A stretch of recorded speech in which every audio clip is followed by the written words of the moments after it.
இந்த உலகத்துல மனுஷன் எவ்வளவோ தவறுகள் செய்யறான். அதுக்கெல்லாம் என்ன காரணம்? அதை பத்தின ஆராய்ச்சி தான் இன்னைக்கு. இதுக்கு ஆராய்ச்சி என்னத்துக்கு? அது தெரிஞ்ச விஷயம் தானே அப்படின்னு நீங்க நினைக்கலாம். ஆனா அப்படி அலட்சியமா இந்த விஷயத்தை விட்டுறக்கூடாது.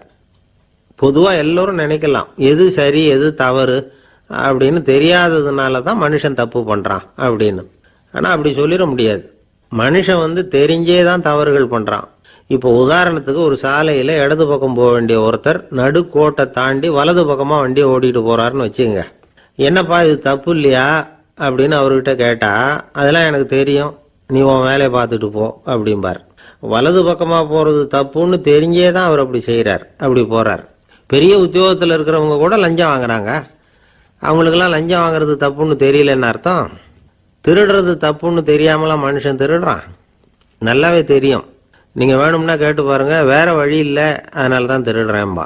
திருடுறது ஒரு புண்ணியமான காரியம்னு திருடனே கூட சொல்ல மாட்டான். திருடுறது தவறுங்கிறது திருடனுக்கு தெரியும் அப்படிங்கறத விளக்கறதுக்காக ஒரு பெரியவர் ஒரு கதை சொன்னார். அதாவது 2 திருடர்கள் 2 பேரும் சேர்ந்து ஒரு வீட்டுக்கு போய் ஒரு 10,000 ரூபாயை திருடிட்டு வந்துடுறாங்க. ஒரு காட்டு வழியா வந்துகிட்டு இருக்கிறாங்க. இன்னும் விடியல. 2 பேருக்கும் தூக்கம் கண்ணை சுத்துது. சரி, இப்படியே ஒரு மரத்தடியில படுத்து தூங்குவோம், காலையில விடிஞ்சதும் இந்த பணத்தை 2 பேரும் பங்கு போட்டுக்குவோம் அப்படின்னு முடிவு பண்றாங்க. அதே மாதிரி படுத்து தூங்குறாங்க. நடு ராத்திரியில ஒரு திருடன் முழிச்சுக்கிறான். விடிகிற வரைக்கும் காத்துக்கிட்டு இருந்தா 5,000 ரூபா தான் கிடைக்கும், இப்பவே கம்பி நீட்டினா 10,000 ரூபா கிடைக்கும் அப்படின்னு யோசிச்சு பார்த்துட்டு ஒரு முடிவுக்கு வந்தான். மெதுவா அந்த 10,000த்தையும் சுருட்டிக்கிட்டு அடுத்தவனுக்கு தெரியாம ஓடி போயிட்டான். விடியுது. அடுத்தவன் எழுந்திரிச்சு பாக்குறான். பணத்தையும் காணல, பாகஸ்தனையும் காணல. இந்த திருடன் அந்த திருடனை திட்டுறான். திருட்டு பய, அயோக்கிய பய, இப்படி அநியாயமா கிளப்பிட்டு போட்டானே அப்படிங்கிறான். இதுல இருந்து என்ன தெரியுது? தெரியாம எடுத்துக்கிட்டு போறது திருட்டு, அயோக்கியத்தனம், அநியாயம் அப்படிங்கிறது இவனுக்கு தெரிஞ்சிருக்குது. அதனாலதான் அடுத்தவனை பார்த்து இப்படி திட்டுறான். அதனால தெரியாததுனால மனுஷன் தவறு பண்றான்னு சொல்றது சரியில்லை. அப்படின்னா மனுஷன் பண்ற தவறுகளுக்கு உண்மையான காரணம் தான் என்ன? இதே சந்தேகம் அர்ஜுனனுக்கும் வந்துதான்.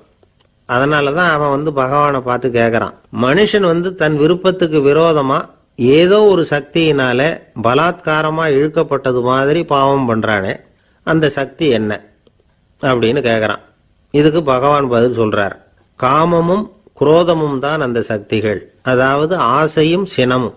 இது 2ம் உன்னுடைய எதிரிகள் அப்படிங்கறத புரிஞ்சுக்கோ அப்படிங்கிறார். இன்னமும் நுணுக்கமா பார்த்தா காமத்தினுடைய மறு உருவங்கள் தான் குரோதமும் லோபமும். ஆசை நிறைவேறலன்னா குரோதம், அதாவது கோபம். ஆசை நிறைவேறிட்டதுன்னா லோபம், அதாவது பேராசை. பாவத்தை கண்ட்ரோல் பண்ணணும்னா அதுக்கு மெயின் சுவிட்ச் எது அப்படிங்கிறது இப்பதான் தெரியுது. அதுக்கு மனுஷன் தெரிஞ்சே தான் தவறு பண்றான் அப்படின்னு பேசிக்கிட்டோமே. அதுக்கு ஒரு உதாரணம். ஒரு ஆளு ஹோட்டல்ல சாப்பிட போனான். சாப்பிட்டு முடிச்சான். எழுந்திரிச்சு முதலாளி கிட்ட பில்லை கொடுத்தான். காசை கொடுக்கல. முதலாளி பணம் கொடுன்னு கேட்டார். இவன் என்கிட்ட பணம் இல்லைன்னா. முதலாளி கொஞ்சம் கூட அலட்டிக்கல. உள்ள இருந்து ஒரு ஆளை கூப்பிட்டார். இவனை கூப்பிட்டுட்டு போய் இட்லி மாவு ஆட்ட சொல்லுன்னார். இவனும் கவலைப்படாம உள்ள போயிட்டான். அப்போ அழைச்சிட்டு போற ஆளு கேக்குறான், ஏன் சார் சாப்பிடுறதுக்கு முன்னாடி காசு இல்லைங்கிறது உங்களுக்கு தெரியாதா அப்படின்னு கேக்குறான். தெரியும், காசு இல்லைங்கிறதும் தெரியும், காசு இல்லாம சாப்பிட்டா மாவாட்டணுங்கிறதும் தெரியும் அப்படின்னா அந்த ஆள். அப்படின்னா நீங்க உங்க வீட்லயே சாப்பிட்டு இருக்கலாமே அப்படின்னு கேக்குறான் அவன். அதுக்கு இவர் சொல்றாரு, அது எப்படி? அங்க சாப்பிட்டாலும் நான் இதே வேலையை தானே செய்ய வேண்டியிருக்கும் அப்படின்னாராம்.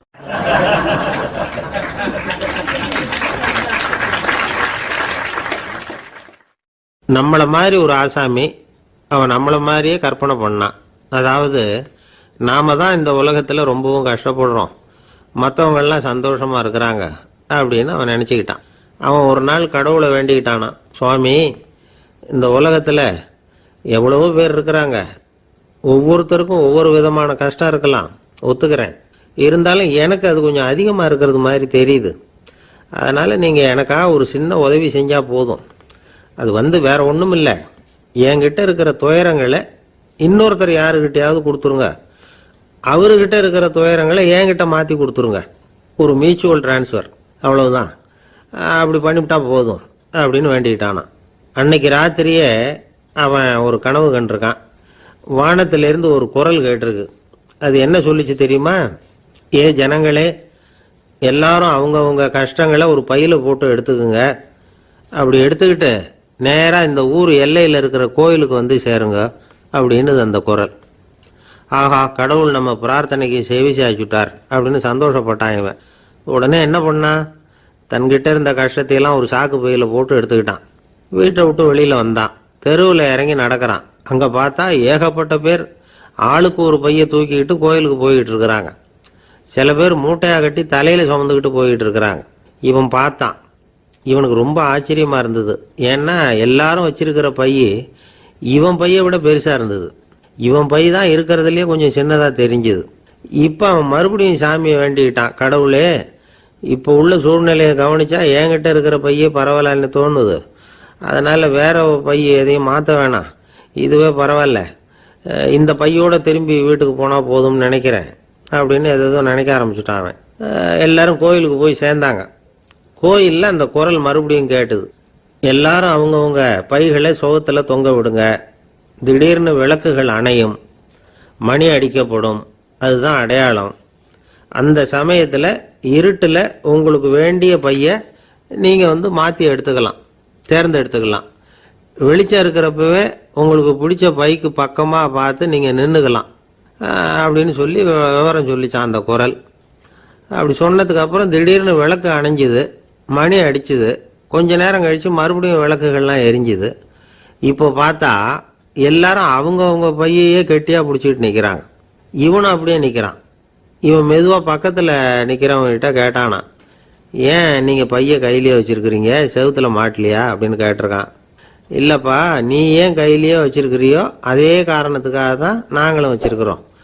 நம்ம கவலைகளை பற்றி நமக்கு ஓரளவுக்காவது தெரியும். ஆனால் மற்றவங்க கவலைகள் நமக்கு பரிச்சயம் இல்லாதவை, பழக்கம் இல்லாதது. அதனால் நமக்கு தெரிஞ்ச கவலைகளை சமாளிக்கிறது சுலபம். தெரியாததை சமாளிக்கணும்னா மறுபடியும் ஆரம்பத்திலேருந்து ஆரம்பிக்கணும். அதனால் பழைய நண்பர்களோடு வாழறது தான் மேல் அப்படின்னு ஆனான். அதுக்கப்புறம் அவன் தன்னோட பையே போதும்னு வீட்டுக்கு திரும்பி வந்துட்டானான். இது ஒரு பெரியவர் சொல்லியிருக்கிற கதை. அதனால் நம்மகிட்ட இருக்கிற கஷ்டங்கள் தான் பெருசு, அதை இன்னொருத்தங்கிட்ட கொடுத்துட்டு மாற்றிக்கலாம் அப்படின்னு நினைக்கிறது தப்பு. இதே மாதிரி இன்னொரு சம்பவம். ஒரு ஊரில் ஒரு நாள் ராத்திரி ஆகாயத்திலிருந்து கடவுள் குரல் கேட்குது. இந்த ஊரில் இருக்கிற ஜனங்கள்லாம் கொஞ்சம் கவனிங்க, உங்களுக்கு ஒரு செய்தி. அதாவது இங்கே இருக்கிற ஜனங்கள்லேயே கொஞ்சம் கூட கவலையே இல்லாத ஆள் யாருன்னு எனக்கு தெரியணும். அதனால் எல்லாரும் அவங்கவுங்க கவலைகளை ஒரு பையில் போட்டு எடுத்துக்கிட்டு கோயிலுக்கு வாங்க அப்படின்னார் கடவுள். உடனே வரிசையாக எல்லாரும் வர ஆரம்பித்தாங்க. எல்லார் கையிலையும் பை இருந்தது, சின்னதும் பெருசுமா. கவலையே இல்லாத ஆள் யாருன்னு தேடினார் கடவுள். ஒரே ஒரு ஆள் மட்டும் கையில் எதுவும் இல்லாமல் வெறும் கையை வீசிக்கிட்டு ரொம்ப ஜாலியாக நடந்து வந்துக்கிட்டு இருந்தான். கடவுள் அவங்ககிட்ட போனார். ஏன்பா, உனக்கு கவலையே இல்லையா அப்படின்னு கேட்டார். எனக்கும் சில கவலைகள்லாம் உண்டு அப்படின்னு அவன். எங்கே அதெல்லாம்னு கேட்டிருக்கார் கடவுள். பின்னாடி லாரியில் வந்துக்கிட்டு இருக்கு அப்படின்னு அவன்.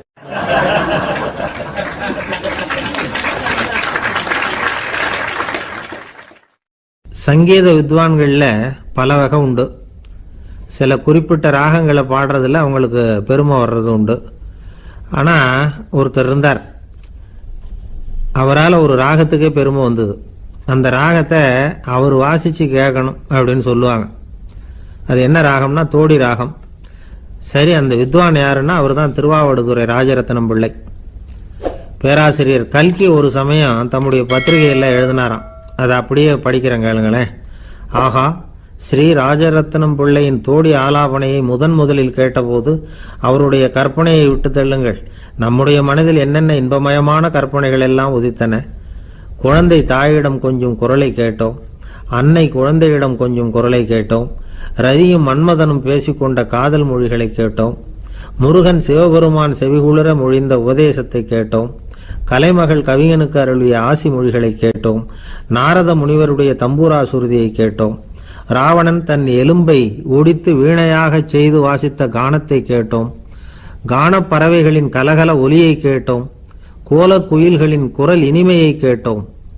இப்படிலாம் பேராசிரியர் கல்கி விமர்சனம் எழுதியிருக்கிறார். திருவாவடுதுறை ராஜரத்னம் பிள்ளை அவர்களுடைய வாசிப்பை கேட்டுட்டு டி.என். ராஜரத்னம் பிள்ளை இறந்து போனார். அப்போ கவிஞர் கண்ணதாசன் எழுதினார், செவியினில் ஓடி எங்கள் சிந்தையில் ஓடி இந்த புவியெல்லாம் ஓடி நின்பார் பொங்கிய தோடி வேறெங்கு எவரிடம் போகும் ஐய இனி அதை காப்பார் யாவர் அவிந்தனின் சடலத்தோடே அவிந்தது தோடிதானும் அப்படின்னு எழுதினாராம். அந்த அளவுக்கு அவருடைய தோடியை ரசித்தவர்கள் உண்டு. அதே மாதிரி தோடின்னா என்னன்னு தெரியாமலே அவரை ரசித்தவங்களும் அந்த காலத்தில் உண்டு. அதாவது ஒரு பெரிய சபையில் இவர் வாசிச்சுக்கிட்டு இருக்கிறார். பாதியில் ஒரு பெரிய மனுஷன் உள்ள வந்தார்.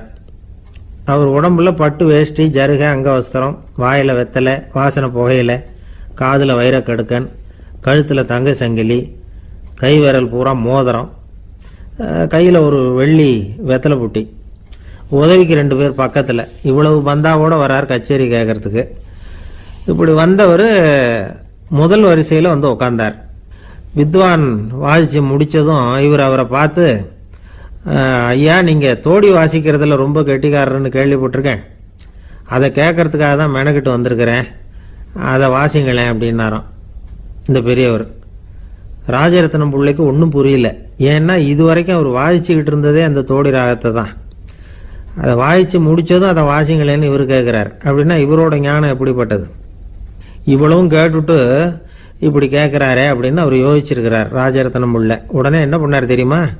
பக்கத்தில் ரொம்ப சாதுவாக சுருதி போட்டுக்கிட்டு இருந்த ஒரு முதுகில் ஓங்கி ஒரு குத்து விட்டாராம். அவருக்கு ஒன்றும் புரியல, எதுக்கு நம்மளை அடிக்கிறார் இவர், நம்மளை குத்துறாரு வித்வான்னு. அவர் அதிர்ச்சியால் இவர் நிமிந்து பார்த்துருக்கார். அப்போ ராஜரத்னம் பிள்ளை சொன்னாராம், ஏய்யா ஐயா பெரிய மனுஷன், என்னுடைய பரம ரசிகர், தோடி ராகம் கேட்கணுங்கிறதுக்காக இவ்வளவு தூரம் வந்திருக்கிறார், முத வரிசையில் உட்காந்துருக்கார்.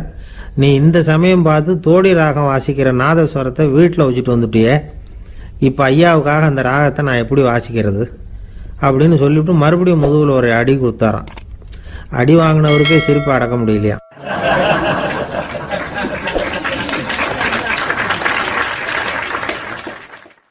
ஒரு மனுஷனை பார்த்து என்கிட்ட வாலாட்டாதே அப்படின்னு சொன்னா அவன் நம்மகிட்ட ஏதோ வம்புக்கு வர்றான்னு அர்த்தம். ஒரு நாயை பார்த்து யாரும் என்கிட்ட வாலாட்டாதே அப்படின்னு சொல்றது இல்லை. ஏன்னா நாய் வாலாட்டுனா அது நம்மகிட்ட தன்னுடைய நன்றியை தெரிவிக்கிறதாக நினைச்சிக்கிட்டு இருக்கிறோம். ஆனால் அது அப்படி இல்லை அப்படின்னு சொல்றாங்க அது சம்பந்தமான நிபுணர்கள். ஒரு நாய் தன்னுடைய வாலை இந்த பக்கமும் அந்த பக்கமுமா இப்படியும் அப்படியும் ஆட்டிக்கிட்டு இருந்தா அது பதட்டத்தில் கூட இருக்கலாம். நாய் நட்பா இருந்தாலும் வாலாட்டும், ஆத்திரத்தில் இருந்தாலும் வாலாட்டும், கோபத்தில் இருந்தாலும் வாலாட்டும், குழப்பத்தில் இருந்தாலும் வாலாட்டும், மகிழ்ச்சியா இருந்தா கூட அது வாலாட்டும். அதை நாம் தப்பா புரிஞ்சுக்கிட்டு அதுகிட்ட போய் மாட்டிக்க கூடாது.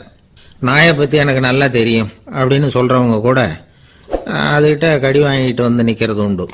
நிபுணர்கள் என்ன சொல்றாங்க தெரியுமா? எப்பவுமே நாய்கள் திடீர்னு கடிச்சு விடுறது இல்ல, கடிக்கிறதுக்கு முன்னாடி சில அறிகுறிகளை காட்டும். அதை சரியா புரிஞ்சுக்கிட்டோம்னா தப்பிச்சுக்கலாம். ஒரு வீட்டுக்கு போறீங்க, அங்க புதுசா ஒரு நாயை பாக்குறீங்க, உடனே அதுகிட்ட போய் குனிஞ்சு சிரிச்சுக்கிட்டே அது தலையில தட்டுறீங்க. இது ரொம்ப தப்பான்.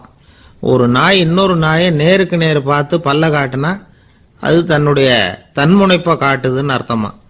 உன்னை விட நான் பெரியவன் அப்படின்னு சொல்லுதுன்னு அர்த்தம். அதனால நீங்க அது மாதிரி கிட்ட போய் சிரிக்கிறோம் அப்படின்னு நினைச்சுக்கிட்டு பல்ல காட்டினா உங்களையும் எதிரியா நினைச்சிரும். இன்னொரு விஷயம் என்னன்னா, தலையில தட்டுனா நாய்க்கு பிடிக்காது. அது தன்னை அடக்கிறதாகவும் அச்சுறுத்துறதாகவும் நினைச்சுக்கிட்டு இருக்கும். சரி, அப்படின்னா புதுசா ஒரு இடத்துல அல்லது வீட்டில் நாய்க்குட்டியை பார்த்தா என்ன பண்றது? நீங்க சும்மா இருங்க, அதுவா கிட்ட வரட்டும், அதுக்கப்புறம் அதுகிட்ட கனிவா பேசுங்க. கண்ணம், மார்பு, தோல் இங்கெல்லாம் தட்டலாம், தப்பு இல்லையா? தலையில தான் தட்டப்படாதான். ஒரு நாய் உங்களை நோக்கி ஓடி வருது, நீங்களும் ஓடுனா அது துரத்த ஆரம்பிச்சிடும். அசையாம சில மாதிரி நின்றுடுங்க, அது கிட்ட வராது, அதுக்கு ஆர்வம் இல்லாம போயிடும். ஒரு தெருவில் சின்ன பிள்ளைங்க நிறைய பேர் விளையாடிட்டு இருக்கிறாங்க. அப்போ சில நாய்கள் அங்கே ஓடி வருது. எல்லாரும் ஓடினாங்க. அப்படி ஓடுறப்போ ஒரு பையன் கால் தடிக்க கீழே விழுந்துட்டான். என்னாச்சு தெரியுமா? துரத்திட்டு வந்த நாய்கள்லாம் கீழே விழுந்தவன ஒன்றும் செய்யல, அவன் கிட்டே போகல. ஓடிக்கிட்டு இருந்தாங்கல்ல பசங்க, அவங்கள துரத்திக்கிட்டு அவங்க பின்னாடி ஓடிச்சான். அதுதான் நாய்களுடைய சுபாவம். ஒரு நாய் நம்மளை நேருக்கு நேர் முறைச்சு பார்க்குதுன்னு வச்சுங்க, நாமளும் அதை முறைச்சு பார்க்கக்கூடாது. நாம வேற பக்கம் எங்கேயாவது பார்க்க ஆரம்பிச்சிடணும். ஒரு நாய் கோபமா இருந்ததுன்னா அதோட வால் உறுதியா நேரா நிற்கும்.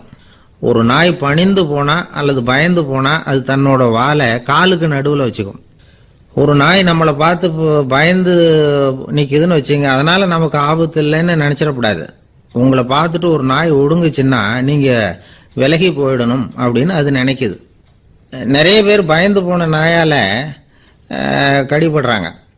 இவன் நம்மளை விட பெரிய ஆள், மாட்டிக்கிட்டோம், வேற வழி இல்லை அப்படிங்கிற நினைப்புல தான் நாய் வந்து கடிக்க ஆரம்பிக்குதான். இதே மாதிரி சங்கிலியால கட்டி போடப்பட்டிருக்கிற நாயும் ஆபத்தானது தான். தொடர்ந்து கட்டி போட்டிருந்தா காலப்போக்கில் அது ஒரு மாதிரி ஆயிடும். நாய் வந்து குழந்தைகளை கடிக்காது அப்படின்னு சில பேர் சொல்லுவாங்க. அதுவும் ஒரு தவறான நம்பிக்கை. அதனால சின்ன குழந்தைகளை தனியாக நாயோட விளையாட விடக்கூடாது. ஆகக்கூடி நாயை பற்றி நிறைய விஷயம் புரிஞ்சுக்க வேண்டியிருக்குது. ஒருத்தர் தன்னுடைய நண்பர் வீட்டுக்கு போயிருந்தார். அவசியம் எங்கள் வீட்டில் சாப்பிட்டுட்டு தான் போகணும் அப்படின்னு ரொம்ப அன்பாக சொல்லிவிட்டார். அதை மீற முடியல இவரால். சரின்னு உட்காந்துட்டார். சாப்பாடு போட்டாங்க. சாப்பிட ஆரம்பிச்சார். அவங்க வீட்டில் கட்டி போட்டிருந்த நாய்க்குட்டி இவர் சாப்பிட்றத முறைச்சி பார்த்தது. ஏன் இப்படி என்ன இது முறைச்சி பார்க்குது உங்கள் வீட்டு நாய்க்குட்டி அப்படின்னு அவர் கேட்டார். அப்போ அவங்க சொன்னாங்களாம், அதுகிட்ட ஒரு கெட்ட பழக்கம்ங்க, தன்னோட தட்டில் யார் சாப்பிட்டாலும் அது அப்படிதான் முறைச்சி பார்க்கும் அப்படின்னாராம் அவர்.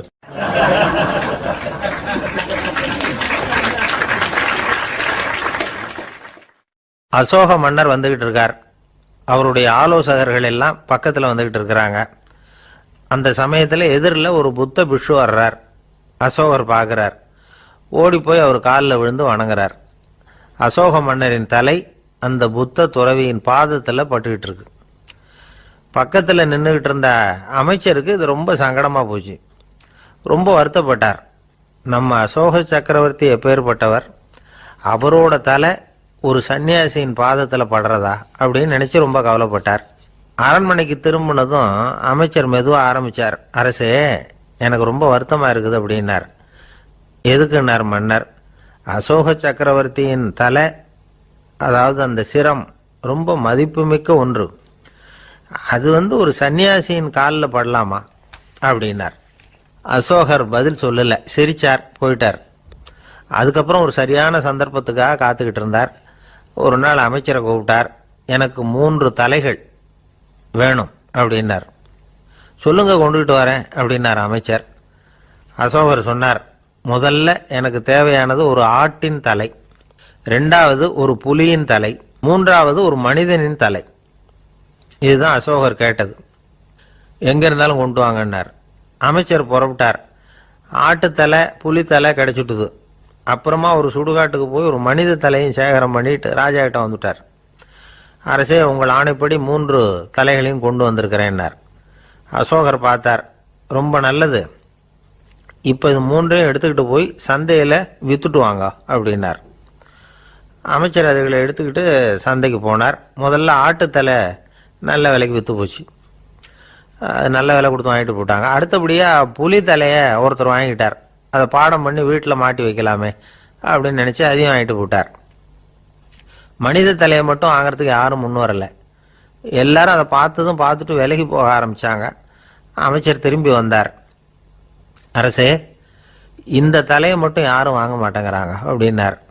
சரி, பரவாயில்ல, இதை வந்து இலவசமாகவே இனாமாவே யாருக்கிட்டையாவது கொடுத்துட்டு வந்துடுங்க அப்படின்னார். அமைச்சர் மறுபடியும் சந்தைக்கு போனார். இதை இலவசமாக தரேன், இதை வாங்கிக்கோங்க அப்படின்னார். அப்பவும் அதை யாரும் வாங்கிக்கிறதுக்கு தயாராக இல்லை. மறுபடியும் திரும்பி வந்து மன்னர்கிட்ட விவரத்தை சொன்னார். இப்போ மன்னர் சொல்றார், அமைச்சரே, உயிர் இருக்கிற வரைக்கும் தான் இந்த தலைக்கு மதிப்பு. ஜீவன் போனதுக்கு அப்புறம் அதோட மதிப்பும் போயிடுது. அதனால மதிப்பு இருக்கும் பொழுதே பெரியவர்கள் பாதம் பணிந்து அந்த புனிதத்தை வந்து பெற்றுக்கொள்ளணும் அப்படின்னார். பணிவுங்கிறது வேற, அடிமைத்தனம்ங்கிறது வேற. பெரியவர்களை பணிவது நமக்கு பெருமை தரக்கூடிய விஷயம்.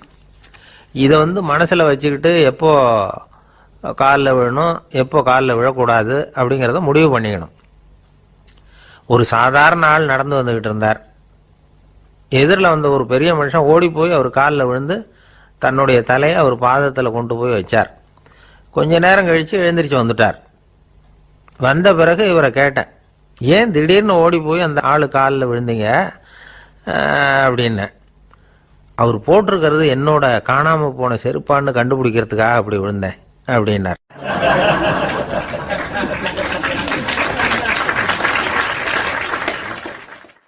இன்பம் துன்பம் இது ரெண்டும் சேர்ந்தது தான் வாழ்க்கை. இது எல்லாரும் சொல்லிட்டு இருக்கிற ஒரு உண்மை. அது சரி, இது ரெண்டும் வர்றதுக்கு என்ன காரணம்? துறவி ஒருத்தர் யோசிச்சு பார்த்திருக்கார். இன்ப துன்பம் தோன்றுவதற்கு முக்கியமா 6 காரணங்கள் உண்டு அப்படிங்கிறார் அவர். அது என்னங்கிறத நாமளும் தெரிஞ்சு வச்சுக்குவோமே. இப்ப முதல் காரணம் சுயநலம். ஒரு தாயார் தன்னுடைய சுயநலம் கருதி தன்னுடைய மகன் இன்பமா இருக்கணும்னு ஆசைப்படுறாங்க. மகனும் அப்படியே ஆசைப்படுறான். அதனால தாயாரின் இன்ப துன்பங்களை பார்த்துட்டு மகனும் இன்ப துன்பம் அடையறான். அந்த அம்மாவுக்கும் அதே நிலைமை தான். 2வது காரணம் உறவு. நான் துறவியான பிறகு கூட உறவுங்கிற காரணத்தினால தான் தாயாருடைய சுக துக்கங்களை கண்டு நானும் சுக துக்கம் அடைகிறேன். என் தாயாருடைய நிலைமையும் இதுதான் அப்படிங்கிறார் ஒரு துறவி. 3வது காரணம் என்னன்னா அறிமுகம். எனக்கு அறிமுகமான ஒருத்தரை ரயில் நிலையத்தில் சந்திக்கிறேன். அவர் தன்னுடைய பணப்பையை எங்கேயோ தொலைச்சுவிட்டு வருத்தப்பட்டு இருக்கிறார். நானும் வருத்தப்படுறேன். அந்த சமயத்தில் யாரோ ஒருத்தர் இதுதானே அவங்க பணப்பை அப்படின்னு சொல்லி கொண்டாந்து நீட்டுறார். பணப்பையை தொலைச்சவர் சந்தோஷப்படுறார். நானும் சந்தோஷப்படுறேன். இது அந்த துறவி சொல்ற அனுபவம். 4வது காரணம் என்னன்னா கருணை. எனக்கு முன்னே பின்ன தெரியாத ஒருத்தனை யாரோ ஒருத்தன் அடிச்சு காயப்படுத்தி போடுறான். கருணை காரணமா நான் அதுக்காக துக்கப்படுறேன். 5வது காரணம் எதையும் நம்புறது. ஒரு பசுமாட்டை ஒரு முரணை அடிச்சுக்கிட்டு இருக்கிறான் அப்படின்னு ஒருத்தர் நம்ம கிட்ட சொல்றாருன்னு வைங்க, உடனே நான் துக்கப்படுறேன். இன்னொருத்தர் அந்த முரணனை போலீஸ்காரங்க பிடிச்சிட்டு போயிட்டாங்கன்னு சொல்லி சொல்றாரு. நான் உடனே சந்தோஷப்படுறேன். 3வதா ஒருத்தர் முதல் 2 பேரும் சொன்னது பொய்யுங்கிறார். அப்ப நான் இன்ப துன்பம் ரெண்டுமே இல்லாம நிம்மதியா இருக்கிறேன். இது ஒரு விதம். அடுத்தது 6வது காரணம் என்னன்னா தன்மயமாகுதல். ஒரு நாவல் படிச்சுக்கிட்டு இருக்கிறோம். அதுல வர்ற பாத்திரங்களோட நாம ஒன்றி போயிடுறோம். அதுல வர்ற பாத்திரங்கள் சிரிச்சுதுன்னா நாமளும் சிரிக்கிறோம், அது அழுதுன்னா நாமளும் அழறோம். அதெல்லாம் அந்த துறவி சொல்ற அனுபவ உண்மைகள். இன்ப துன்பம் இது ரெண்டும் தோன்றுவதற்கு சுயநலம், உறவு, அறிமுகம், கருணை, எதையும் நம்புறது, தன்மயமாகிறது, இது எல்லாம் தான் முக்கிய காரணம் அப்படின்னு அவர் சொல்றார். ஆக கூடி ஒட்டு மொத்தமா யோசனை பண்ணி பார்த்தா பிற பொருள்கள் மீது பற்றுதல் காரணமா தான் நாம இன்ப துன்பம் அடையிறோம் அப்படிங்கிறத புரிஞ்சுக்க முடியுது. மனுஷன் இன்ப துன்பம் அடையறதுக்கு 7வது காரணம் கூட ஒன்று உண்டு அப்படின்னு சொல்லிட்டே வந்தார் ஒருத்தர். அது என்ன அப்படின்னு கேட்டோம். அதுதான் சார் இந்த நீங்க சொல்லிட்டு வர்ற இன்று ஒரு தகவல்னார். எப்படி சொல்றீங்கன்னு கேட்டோம். இன்று ஒரு தகவல் கேட்க ஆரம்பிக்கிறப்போ மனசுல இன்பம், ஆரம்பிச்ச உடனே இது ஏற்கனவே கேட்ட சமாச்சாரமாச்சே அப்படின்னு நினைக்கிறப்போ துன்பம் அப்படின்னு அதுக்கு ஒரு விளக்கம் கொடுத்தார் அவர்.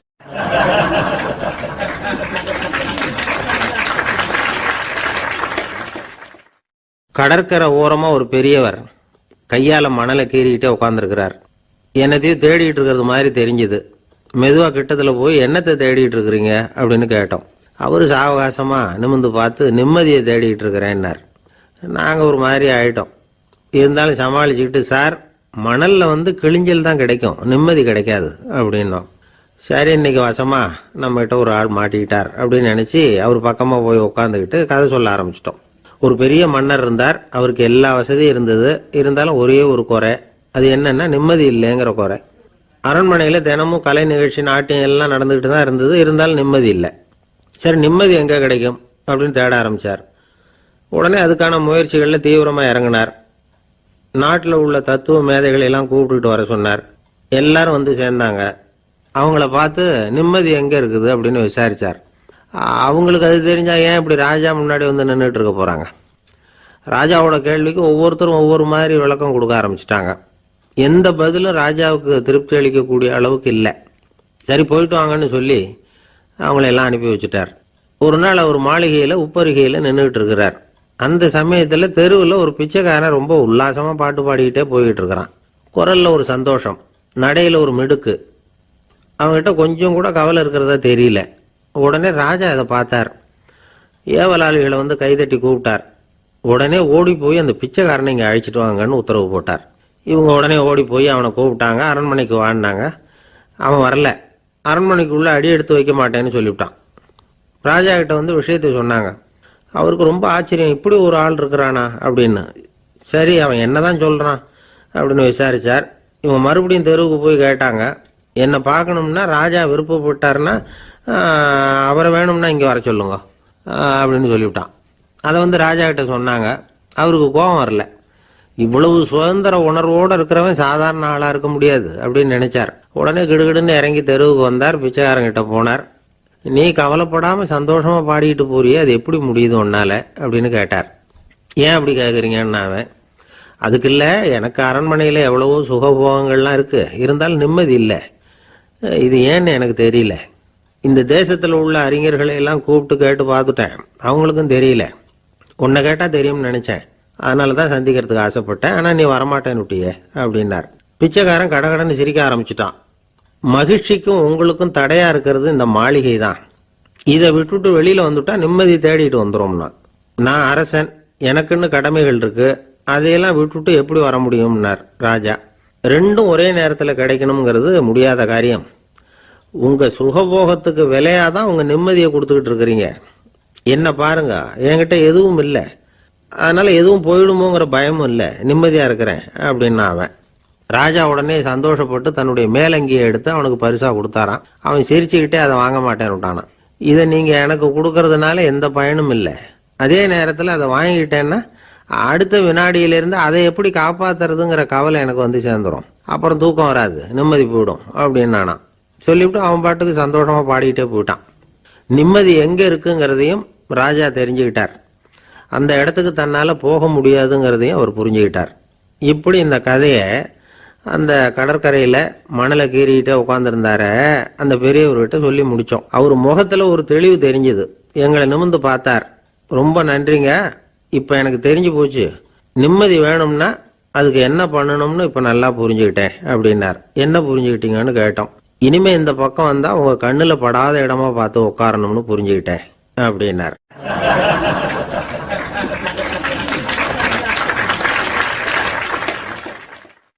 இன்றைக்கு பல பேர் உயில் எழுதி வைக்கிறாங்கல்ல. இந்த உயில்னா என்ன?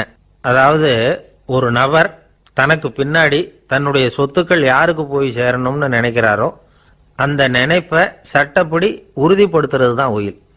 சரி, உயிலை யார் எழுதலாம்? 18 வயசு பூர்த்தியான யாரும் உயில் மூலமா சொத்துக்களை விநியோகிக்கலாம்.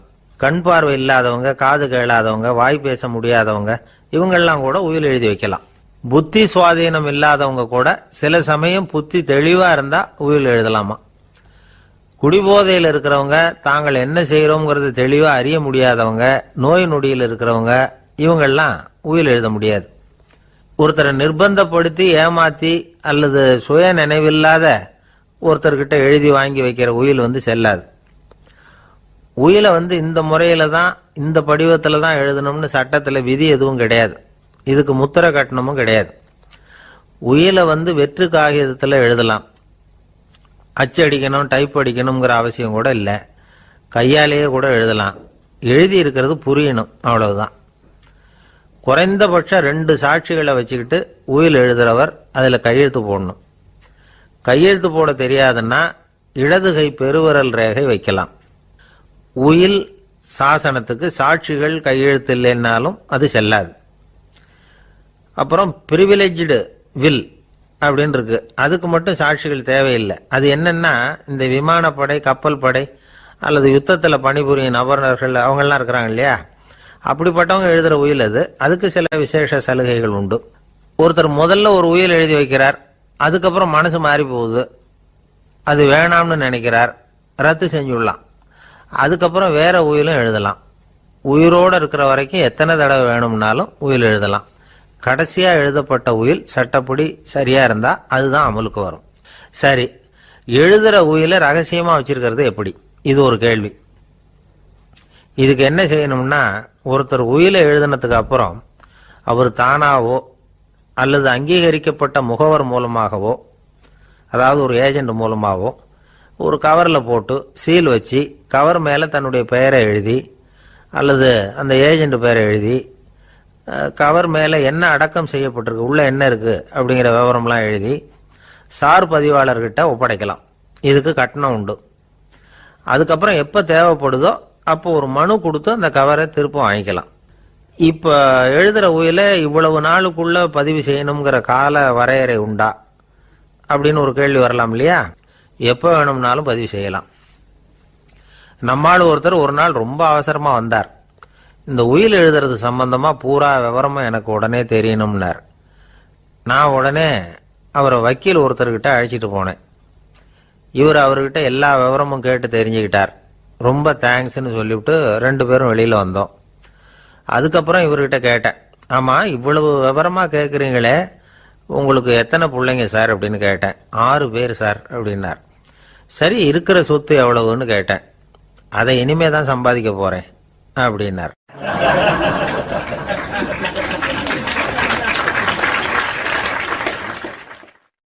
வயிறு பசிக்குதேங்கிறது சிலரோட கவலை, வயிறு பசிக்க மாட்டேங்குதே அப்படிங்கிறது சில பேரோட கவலை. 2 விதமான கவலைக்கும் வயிறு தான் காரணமாக இருக்குது. வயிறு பசிச்சதுன்னா அது இயற்கை, வயிறு பசிக்கலைன்னா அது வியாதி. ஆனால் பசியையும் நாம் பசிப்பிணி அப்படின்னு தான் சொல்லுவோம். என்ன காரணம்? வியாதியை போக்க வேண்டியது எவ்வளவு முக்கியமோ அதை விட முக்கியம் பசியை போக்க வேண்டியது. ஒரு சமுதாயத்தில் பசிப்பிணியே இருக்கக்கூடாது, அதுதான் நல்ல சமுதாயம். பசியை போக்கணும்னா சாப்பாடு போடணும், பசியின்மையை போக்கணும்னா வைத்தியம்தான் பண்ணணும். இது சம்பந்தமாக எவ்வளவோ ஆராய்ச்சிகள் நடக்குது, நிறைய மருந்து கண்டுபிடிச்சிருக்கிறாங்க. நம்ம உடம்புல பசியை தூண்டக்கூடிய பகுதி எது, இதை முதல்ல தெரிஞ்சுக்கணும் இல்லையா? நாம் சாப்பிட்ற ஆகாரம் செரிக்கிறதுக்கு எது காரணம் தெரியுமா? நம்ம மூளையோட பின்பகுதி தான் அதுக்கு காரணமாக இருக்குதாம். மூளையின் பின்பகுதியில் நரம்பு செல்களால் ஆன 2 வகையான ஆரக்சின்கள் தான் பசியை உண்டாக்குது அப்படின்னு கண்டுபிடிச்சிருக்கிறாங்க. 2 ஆய்வாளர்கள் இதை கண்டுபிடிச்சிருக்காங்க. அவங்க 2 பேரும் டெக்சாஸ் பல்கலைக்கழகத்தில் ஹார்வர்டு ஹக்ஸ் மருத்துவ கல்வி நிலையத்தில் பணிபுரிகிறவங்களாம். உண்பது தேவைங்கிறது உணரப்படும் போது மூளையின் அந்த குறிப்பிட்ட பகுதி ஆரக்சின் அப்படிங்கிற ஹார்மோன்களை சுரக்கும். அது பசி உணர்வை தூண்டும் அப்படிங்கிறது தான் அந்த ஆய்வாளர்களின் கண்டுபிடிப்பு. இந்த ஆரக்சின் வேற சில உயிரினங்கள்லேயும் உண்டு. இப்போ எலிகளில் கூட இது இருக்குது. அதனால் எலிகளை வச்சு இது சம்பந்தமாக ஆராய்ச்சி பண்ணாங்க. எலிகள் உடம்புல ஆரக்சினை செலுத்தி பார்த்தாங்க. உடனே என்னாச்சு தெரியுமா? அந்த எலியெல்லாம் பசியால் துடிக்க ஆரம்பிச்சுட்டுது. எதையாவது தின்னு பசியை தீர்த்தா போதுங்கிற அளவுக்கு அந்த எலிகள்லாம் அல்லாட ஆரம்பிச்சுட்டுது. இயல்பாக சாதாரணமாக அந்த எலிகள் எவ்வளவு சாப்பிடுமோ அது மாதிரி 8 முதல் 10 மடங்கு அதிகமான ஆகாரத்தை 1 மணி நேரத்துக்குள்ளே சாப்பிட்டு தீர்த்துட்டு தான். சில எலிகளின் மூளையில் இந்த ஆரக்சின் அளவை கட்டுப்படுத்தி பார்த்துருக்குறாங்க. உடனே என்னாச்சு தெரியுமா? அதெல்லாம் சாப்பாட்டை கண்டா முகத்தை திருப்பிட்டு போக ஆரம்பிச்சுட்டு தான். அந்த எலிகளுக்கு பசி எடுக்கலையா. இந்த ஆராய்ச்சியின் அடிப்படையில் பசியை எடுக்காமல் இருக்கிற மனிதர்களுக்கும் பசியை தூண்ட முடியும் அப்படின்னு சொல்லி ஆராய்ச்சியாளர்கள் தெரிவிச்சிருக்கிறாங்க. ஆக ஆரக்சின் தான் பசிக்கு காரணம்ங்கிறது தெரிஞ்சு போச்சு. சரி, இந்த ஆரக்சின் அப்படின்னா என்ன? அது ஒரு கிரேக்க சொல். அதுக்கு பசின்னு அர்த்தம். நம்ம ஆளுங்களுக்கெல்லாம் பசியை தூண்டுறதுக்கு மருந்து தேவையில்லை, பசியை குறைக்கிறதுக்கு தான் மருந்து தேவை. ஒரு அம்மா டாக்டரை தேடி வந்தாங்களாம். டாக்டர், எங்கள் வீட்டுக்காரருக்கு திடீர்னு அகோர பசி, நிறைய சமைச்சு போடுறேன், அவ்வளவையும் சாப்பிட்டுட்டு கீழே கிடக்கிற குப்பை கூலங்களையும் எடுத்து சாப்பிட ஆரம்பிச்சுடுறார், இது என்னன்னு கவனித்து பாருங்க அப்படின்னாங்களாம். எவ்வளவு நாளாக அப்படி இருக்குதுன்னு கேட்டிருக்காரு டாக்டர். 1 வாரமாக அப்படி இருக்குதுன்னாங்களாம். இவ்வளவு நாளாக ஏன் சும்மா இருந்தீங்க, ஆரம்பத்திலே இங்கே அழைச்சிட்டு வர வேண்டியது தானே அப்படின்னாரான் டாக்டர். அது ஒன்றும் இல்லை டாக்டர், வீடு பூரா சுத்தமாகட்டுமேன்னு பார்த்துக்கிட்டு இருந்தேன் அப்படின்னாங்களாம் அந்த அம்மா.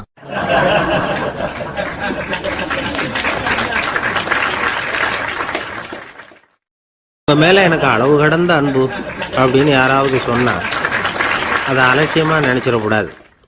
அது கொஞ்சம் சீரியஸான விஷயம். அளவுக்கு மிஞ்சினா எதுவுமே இடைஞ்சல் தானே. அன்பும் அப்படிதான்.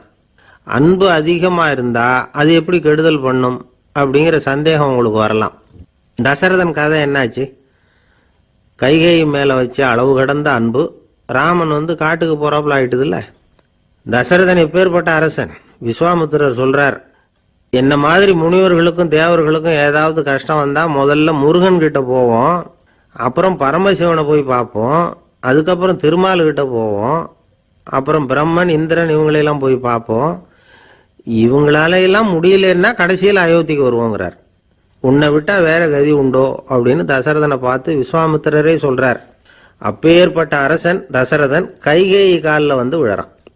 உன் பாதங்களை தொட்டு கெஞ்சி கேட்டுக்கிறேன், ராமனை காட்டுக்கு அனுப்பாதேங்கிறான்.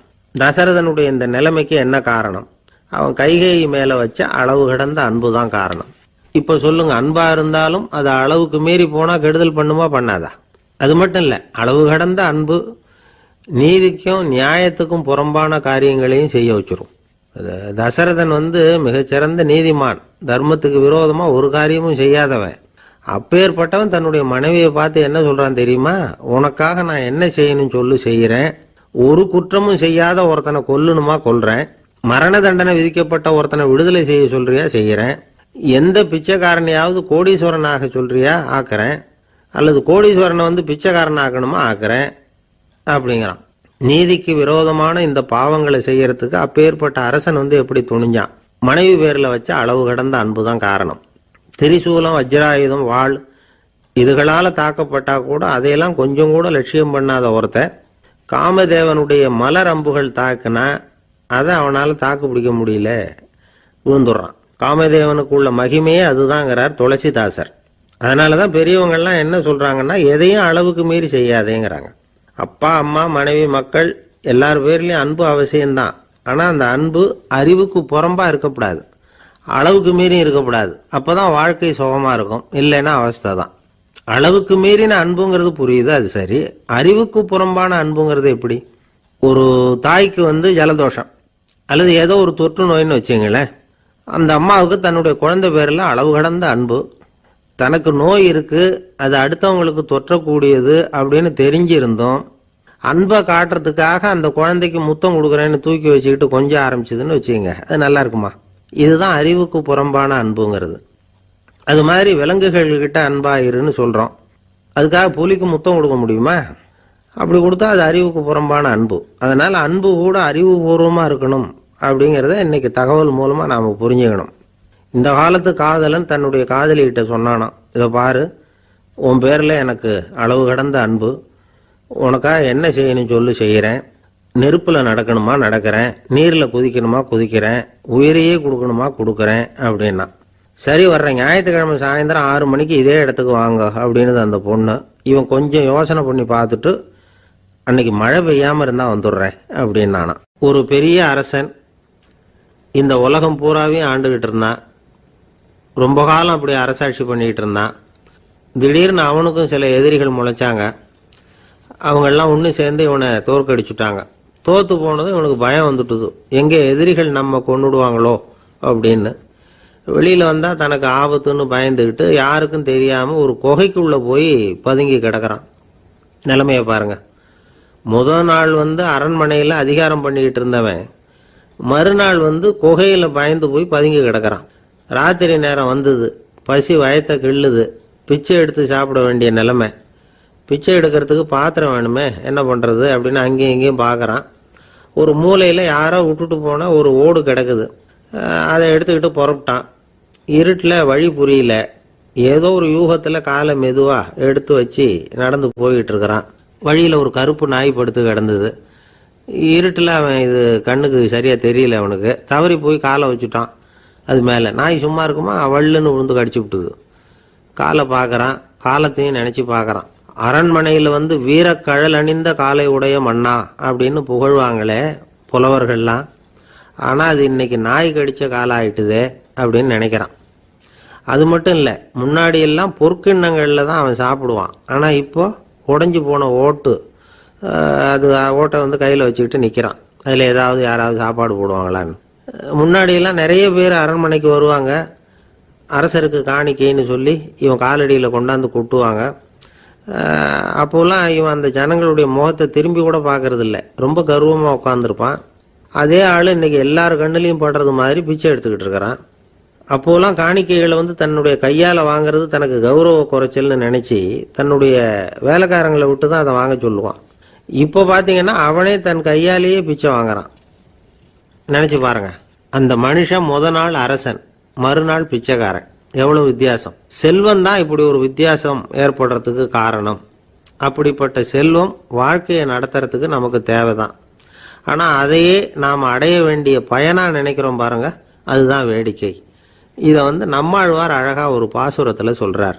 ஒரு நாயகமாய் ஓட உலகுடன் ஆண்டவர், கருணாய் கவர்ந்த காலர், சிதைகிய பானையர், பெருநாடு காண இம்மையிலே பிச்சைதாம் கொள்வர், திருநாரணன் தாழ் காலம் பெற சிந்தித்து உய்மினோ அப்படிங்கிறார் நம்மாழ்வார். ஒரு பெரிய பணக்காரர் ஒரு துறவிகிட்ட போய், சாமி என்கிட்ட நிறைய பணம் இருக்கு, இருந்தாலும் நிம்மதி இல்லை, என்னால் நிம்மதியாக இருக்க முடியல, என்ன காரணம்னு கேட்டாராம். உடனே அந்த துறவி இதுக்கு நேரடியாக பதில் சொல்லாமல் பக்கத்தில் நின்றுக்கிட்டு இருந்த ஒரு குழந்தைய கூப்பிட்டார். அது ஓடியாந்தது. ஒரு ஆப்பிள் பழத்தை எடுத்து அது கையில் கொடுத்தார். அதை வாங்கிக்கிட்டு குழந்தை சிரிச்சுது. இன்னொரு பழத்தை எடுத்து கொடுத்தார். அதை இன்னொரு கையில் வாங்கிட்டு சிரிச்சுது. மூணாவது ஆப்பிள் எடுத்து கொடுத்தார். 2 பழத்தையும் நெஞ்சில் அணைச்சிக்கிட்டு 3வது பழத்தையும் வாங்கிறதுக்கு முயற்சி பண்ணிச்சு. ஆனால் அது உடனே நழுவி கீழே விழுந்து உருண்டு ஓடிச்சு. ஏற்கனவே இருந்ததும் விழுந்துட்டுது. இப்போ அந்த குழந்தை அழ ஆரம்பிச்சுட்டுது. இப்போ அந்த துறவி பணக்காரர்கிட்ட சொன்னாராம், குழந்தைய கவனிச்சியா, 2 ஆப்பிள் போதும்னு அது நினைச்சிருந்தா இப்போ அது அழ வேண்டிய அவசியம் வந்திருக்குமா அப்படின்னாராம். எதுவுமே அளவுக்கு மிஞ்சினா துன்பம்தான். இந்த காலத்தில் இதெல்லாம் யாரு காதில் வாங்குறாங்க? ஒருத்தனை நல்ல வழிக்கு கொண்டு வரணும்னு நினைச்சு அவனை கூப்பிட்டு உட்கார வச்சு இந்த கதையை சொல்லிட்டு இருந்தாங்க. சொல்லிவிட்டு அந்த குழந்தை செஞ்சது தப்பு தானே அப்படின்னு கேட்டிருக்கிறாங்க. ஆமாம், தப்பு தான், நானா இருந்தா அப்படி செஞ்சிருக்க மாட்டேன் நானா இவன். 2 பழமே போதும்னு சொல்லியிருப்பியா அப்படின்னு கேட்டிருக்காங்க. அப்படி இல்லைங்க, அவர் கொடுக்க கொடுக்க ஒவ்வொரு பழமா வாங்கி பின்னாடி வச்சுட்டு மறுபடியும் கையை நீட்டுவேன் அப்படிங்கிறானா. இவெல்லாம் எந்த காலத்துல திருந்துறது?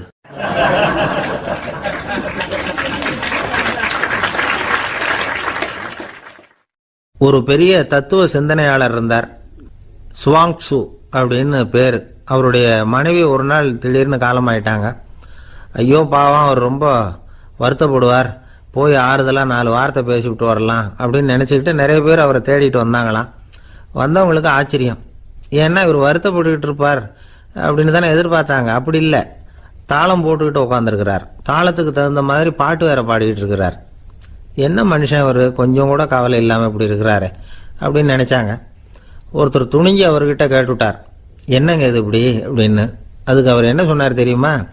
இதை பாருங்க, என்னுடைய மனைவி பிறக்கிறதுக்கு முன்னாடி அவளுக்கு உயிரும் கிடையாது, உடலும் கிடையாது. அதுக்கு பிறகுதான் உயிர் வந்தது, உடல் வந்தது, அந்த உருவம் வந்தது. இப்போ என்ன ஆச்சு? அந்த உருவமும் உயிரும் போயிட்டுது, அவ்வளவுதானே. வந்தது போயிட்டுது. இளவேனில் காலம், இலையுதிர் காலம், பனிக்காலம், இப்படி பருவங்கள் மாறி மாறி வருது இல்லையா? அது மாதிரி பிறப்பும் இறப்பும் மாறி மாறி வருது. இது இயற்கை. இதுக்காக அழுதா அது எப்படி அப்படின்னாராம். ஞான தெளிவு அடைஞ்சவங்களுக்கு எல்லாமே சுகம்தான். திருவள்ளுவரும் அதைத்தான் சொல்றார், உறங்குவது போலும் சாக்காடு, உறங்கி விழிப்பது போலும் பிறப்பு. தூங்குறதுக்கெல்லாம் நாம் வருத்தப்பட்டுக்கிட்ட இருக்கிறோமா? இன்னைக்கு தூங்க வேண்டியிருக்குதே, இன்னும் கொஞ்சம் நேரத்தில் நான் தூங்க வேண்டியிருக்கு அப்படின்னு சொல்லி யாராவது அழுதுகிட்டு இருப்பாங்களா? அதனால் இந்த உலக வாழ்க்கையினுடைய இயல்பை யதார்த்தத்தை நாம் தெளிவாக புரிஞ்சுக்கணும். அப்படி புரிஞ்சுக்கிட்டா நாம் கவலை இல்லாமல் வாழ முடியும். ஒரு வயசான தாத்தா பாட்டி 60 வருஷத்துக்கு முன்னாடி அவங்களுக்கு கல்யாணம் ஆச்சு. ஒன்றாவே வாழ்ந்தாங்க, ஒன்றாவே இறந்து போனாங்க. இப்போ அவங்க 2 பேரும் சொர்க்கத்துக்கு போய் சேர்ந்தாங்க. அங்கே எல்லா வசதியும் இருந்தது. ஒரு பெரிய பங்களாவே இவங்களுக்கு ஒதுக்கி கொடுத்தாங்களாம். இதுக்கு எவ்வளவு வாடகைன்னு கேட்டார் தாத்தா. வாடகையெல்லாம் கிடையாது, இலவசம் அப்படின்னார் அங்கே இருந்தவர். அந்த வீட்டுக்கு பின்னாடி ஒரு பெரிய புல்வெளி இருந்தது. இதில் விளையாட ஏதாவது கட்டணம் உண்டான்னு கேட்டிருக்கார் தாத்தா. அதெல்லாம் ஒன்றும் கிடையாது, பணம்லாம் கட்ட வேண்டியதில்லை அப்படின்னார் அவர். பக்கத்தில் ஹோட்டல் மாதிரி ஒரு பெரிய கட்டடம், உள்ள சாப்பாட்டு மேஜைகள், அது மேலே விதவிதமான பலகாரங்கள். சாப்பாட்டுக்கெல்லாம் எவ்வளவு அப்படின்னு விசாரிச்சாராம் தாத்தா. அதுதான் சொன்னேனே, இங்கே எல்லாமே இலவசம்தான், எது வேணும்னாலும் சாப்பிட்லாம், எவ்வளவு வேணும்னாலும் சாப்பிட்லாம் அப்படின்னாராம். நீங்கள் சொல்கிறீங்க அப்படி, ஆனால் நான் சர்க்கரை சேர்த்துக்கக்கூடாது, உப்பு சேர்த்துக்கக்கூடாது, பாட்டி கையால் எப்பவும் பத்திய சாப்பாடு தான் அப்படின்னாராம் தாத்தா. இதை பாருங்கள், இங்கே உங்களுக்கு அந்த கவலையும் வேண்டியதில்லை. இங்கே நீங்கள் ஸ்வீட்டு சாப்பிட்லாம், காரம் சாப்பிட்லாம், உங்களுக்கு எந்த நோயும் வராது அப்படின்னாராம் அங்கே சொர்க்கத்தில் இருந்தவர். இதை கேட்ட உடனே அந்த தாத்தா பக்கத்தில் நின்ன பாட்டியை பார்த்து கத்தினாராம், அடி பாவி, எல்லாத்தையும் கெடுத்துட்டியே, நீ எனக்கு பத்திய சாப்பாடு போடாமல் கண்டதை திங்க விட்டுருந்தா 10 வருஷத்துக்கு முன்னாடியே நான் இங்கே சேர்ந்துருப்பேனே அப்படின்னாராம்.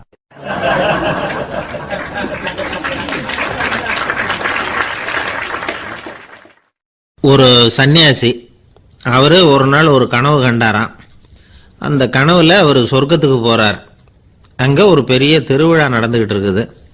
எங்கே பார்த்தாலும் அலங்கார வளைவுகள், வண்ணமயமான விளக்குகள், பாதைகள் பூரா மலர்கள், எல்லா கட்டடங்களும் ஒளிமயம். அவ்வளவு கோலாகலமா பிரம்மாண்டமா அந்த திருவிழா நடந்துகிட்டு இருக்குது.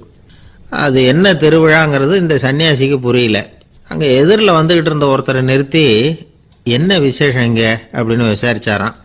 உனக்கு தெரியாத விஷயம், இன்னைக்கு இறைவனுக்கு பிறந்த நாள், அதை தான் எல்லாரும் சேர்ந்து கொண்டாடுறோம். இதுக்காக பிரம்மாண்டமான ஊர்வலம் ஒன்று வரப்போகுது. இறைவனே அந்த ஊர்வலத்தில் கலந்துகிறார் அப்படின்னார் அவர். உடனே அந்த சன்னியாசி ஒரு மரத்து நிழல்ல ஒதுங்கி நின்றுக்கிட்டார். ஊர்வலம் வந்துகிட்டு இருக்குது. முதல்ல ஒரு குதிரை வந்துகிட்டு இருக்கு. அது மேலே ஒருத்தர் உட்காந்துருக்கிறார். அவருக்கு பின்னாடி நிறைய பேர் கூட்டமாக வந்துகிட்டு இருக்கிறாங்க. இவ்வளவு கூட்டம் இவர் பின்னாடி வருதே, யார் இவர் அப்படின்னு கேட்டார். ஒரு மதத்தின் பெயரை சொல்லி, இவர் அந்த மதத்தின் தலைவர், அவரை பின்பற்றுகிற மக்கள் கூட்டம் பின்னாடி வந்துகிட்டு இருக்குது அப்படின்னு விவரம் சொல்லியிருக்கிறாங்க. இவங்களுக்கு அடுத்தபடியா இன்னொரு குதிரையில் ஒருத்தர் வந்துகிட்டு இருக்கிறார். அவருக்கு பின்னாடி ஏகப்பட்ட கூட்டம். இவர் யாருங்க அப்படின்னு கேட்டிருக்கார் சன்னியாசி. அங்கே இருக்கிறவங்க விவரம் சொல்லியிருக்கிறாங்க. இன்னொரு மதத்தின் பெயரை சொல்லி, இவர் அந்த மதத்தினுடைய தலைவர், அவர் வழியை பின்பற்றுகிறவர்கள் அவர் பின்னாடி கூட்டமாக வந்துகிட்டு இருக்கிறாங்க அப்படின்ட்டு இருக்காங்க. இப்படி ஒவ்வொருத்தராக குதிரை மேலே வந்துக்கிட்டே இருக்கிறாங்க. அவங்கள பின்பற்றியும் ஒவ்வொரு கூட்டம் வந்துக்கிட்டே இருக்குது.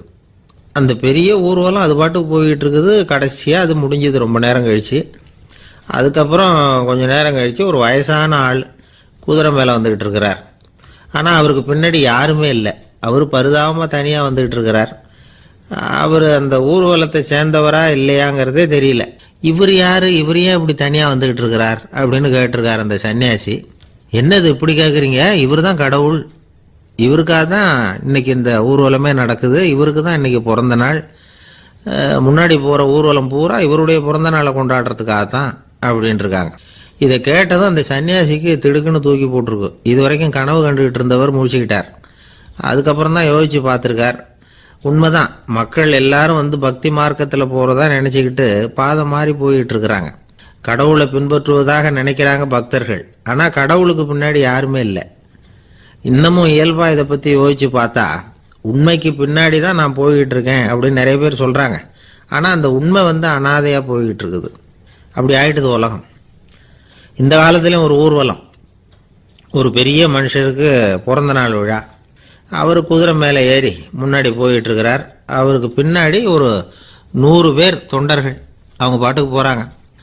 எல்லாம் பணம் கொடுத்து ஏற்பாடு பண்ணவங்க. எல்லாம் பணம் வாங்கிட்டு பின்னாடி போயிட்டு இருக்கிறாங்க. கொஞ்சம் தூரம் நடந்ததும் கால் வலிக்க ஆரம்பிச்சுட்டுது. ஒவ்வொருத்தராக அப்படியே ஒதுங்க ஆரம்பிச்சுட்டாங்க. அதான் முன்னாடியே பணம் கிடைச்சிட்டுதே, இனிமேல் ஒதுங்கினா என்னன்னு ஒதுங்கிட்டாங்க. ஒரு கட்டத்தில் குதிரையில் போகிறவர் தற்செயலாக திரும்பி பார்க்குறாரு. பின்னாடி யாருமே இல்லை. எல்லாரும் ஓடி போயிட்டாங்க. ஒரே ஒரு ஆள் மட்டும் ரொம்ப விசுவாசமாக பின்னாடி நடந்து வந்துக்கிட்டு இருந்தான். ஏன்ப்பா நீ மட்டும் வந்துக்கிட்டு இருக்கிறியே, நீ வீட்டுக்கு போகலையான்னு கேட்டிருக்காரு அவர். நீங்கள் அந்த குதிரையையும் அதுக்குள்ள வாடகை பணத்தையும் கொடுத்துட்டீங்கன்னா நானும் போயிடுவேன் அப்படின்னு நானாம் இந்த ஆள்.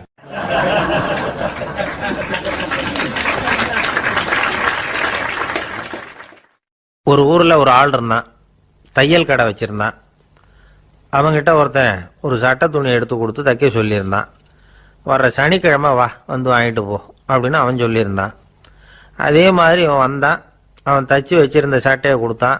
இவன் வாங்கி அங்கேயே போட்டு பார்த்தான். கை நீளம் ஒன்றுக்கு ஒன்று வித்தியாசமாக இருந்தது. வலது கை இடது பக்கத்தை விட நீளம் குறைச்சலாக இருந்தது.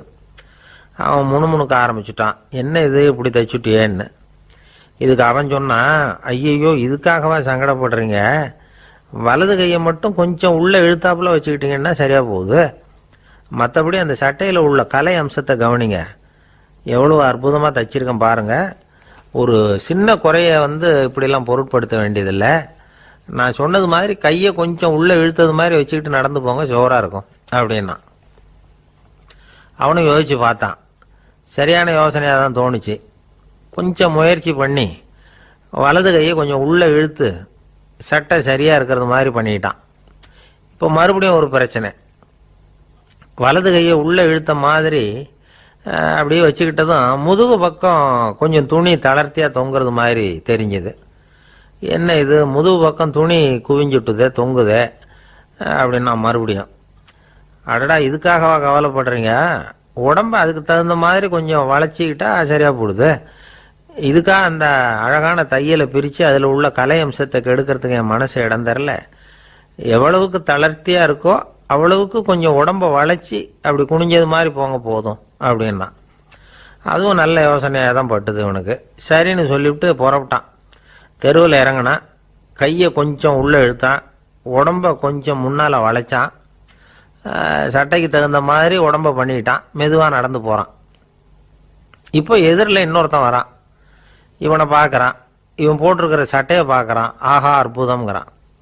சும்மா சொல்லக்கூடாது, ரொம்ப நல்லா இருக்குது. நிச்சயமாக இது இந்த ஊர் மேலே தெருவில் இருக்கிற ஒருத்தன் இருக்கானே, அவன் தைச்சதாக தான் இருக்கணும் அப்படின்னா.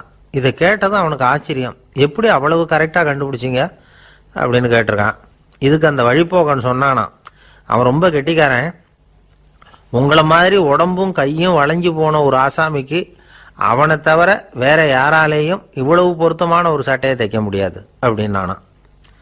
பாருங்க, அவனுக்காக இவன் அனுசரிக்க போய் இவனோட நிலைமை எப்படி ஆயிட்டுது பாருங்க. இதே மாதிரி தான் சில சடங்குகளும் சம்பிரதாயங்களும் நம்மளை கோமாளி ஆக்கி விட்டுரும்.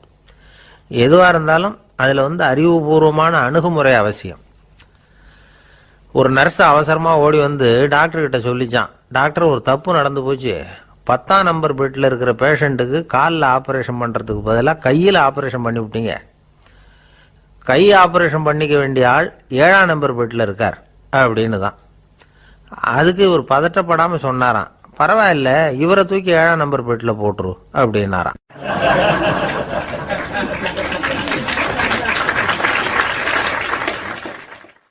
ஒரு மாணவனை பார்த்தேன். என்ன தம்பி படிப்புலாம் எப்படி இருக்குது அப்படின்னு விசாரித்தேன். அவன் ரொம்ப அழுத்துக்கிட்டான். நான் நல்லா தான் சார் படிக்கிறேன், இருந்தாலும் புத்தியில் சரியாக ஏற மாட்டேங்குது சார் அப்படின்னா.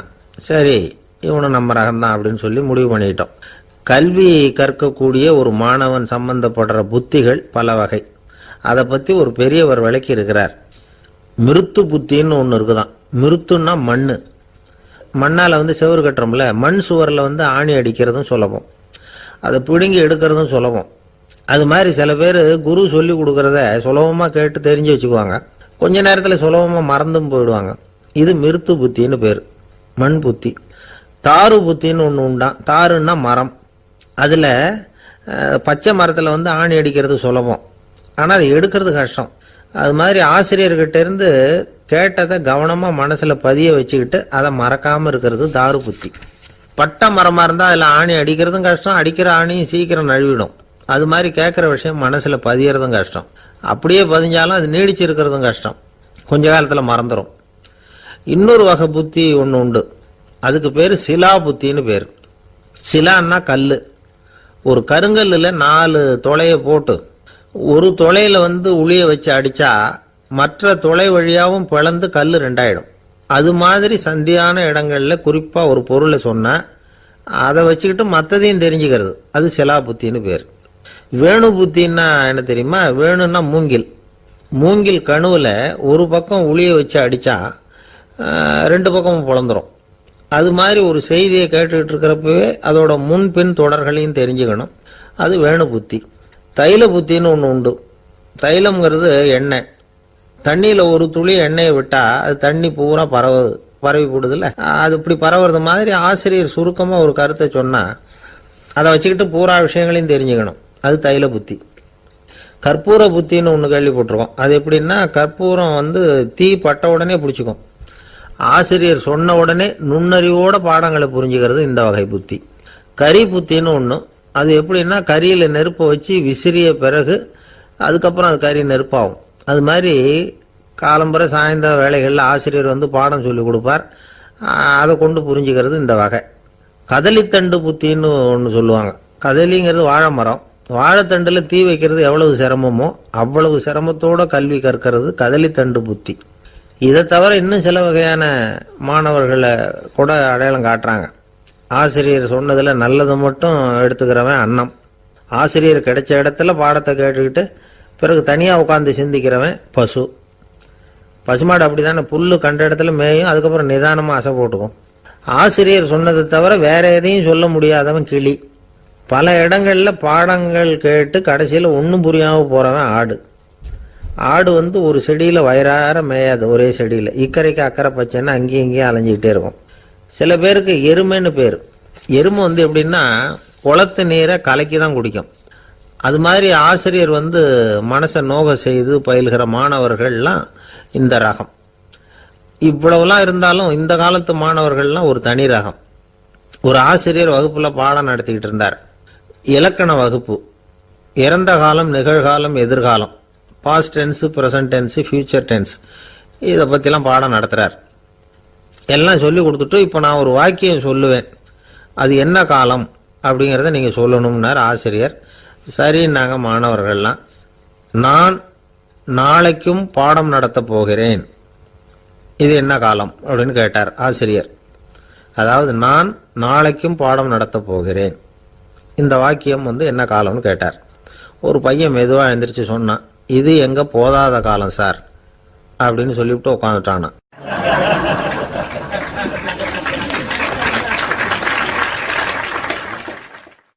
ஒரு ஊர்ல ஒரு பெரிய செல்வந்தர் இருந்தார். பணத்துக்கு பஞ்சம் இல்லை. அதனால இந்த உலகத்துல முடியாத காரியம் எதுவும் இல்லைன்னு நினைச்சார். பணம் இருந்தாலே அந்த நினைப்பு தானா வந்துடும். அதனால இவரும் அப்படி நினைச்சதுல ஒன்றும் தப்பு இல்லை. அந்த ஊருக்கு குருநானக் ஒரு தடவை வந்தார். அவருக்கு இந்த செல்வந்தர் ரொம்ப பிரமாதமா ஒரு வரவேற்பு கொடுத்தார். ஊர் எல்லையிலேயே எங்க வீட்டுக்கு விருந்து சாப்பிட்டுட்டு போகணும்னு கேட்டுக்கிட்டார். அவரும் சரின்னு ஒத்துக்கிட்டார். உடனே தன்னுடைய பங்களாவில் ஒரு பெரிய விருந்துக்கு ஏற்பாடு பண்ணார். குருநானக் அழைச்சிட்டு வீட்டுக்கு போனார், உட்கார வச்சார். ஐயா, நான் இந்த ஊர்லயே ரொம்ப பெரிய வசதி உள்ளவன், என்னால் எல்லாம் முடியும். உங்களுக்காக நான் என்ன செய்யணும்னு சொல்லுங்க, எதுவாக இருந்தாலும் பரவாயில்ல, எவ்வளவு செலவானாலும் பரவாயில்ல, என்னால் செய்ய முடியும்.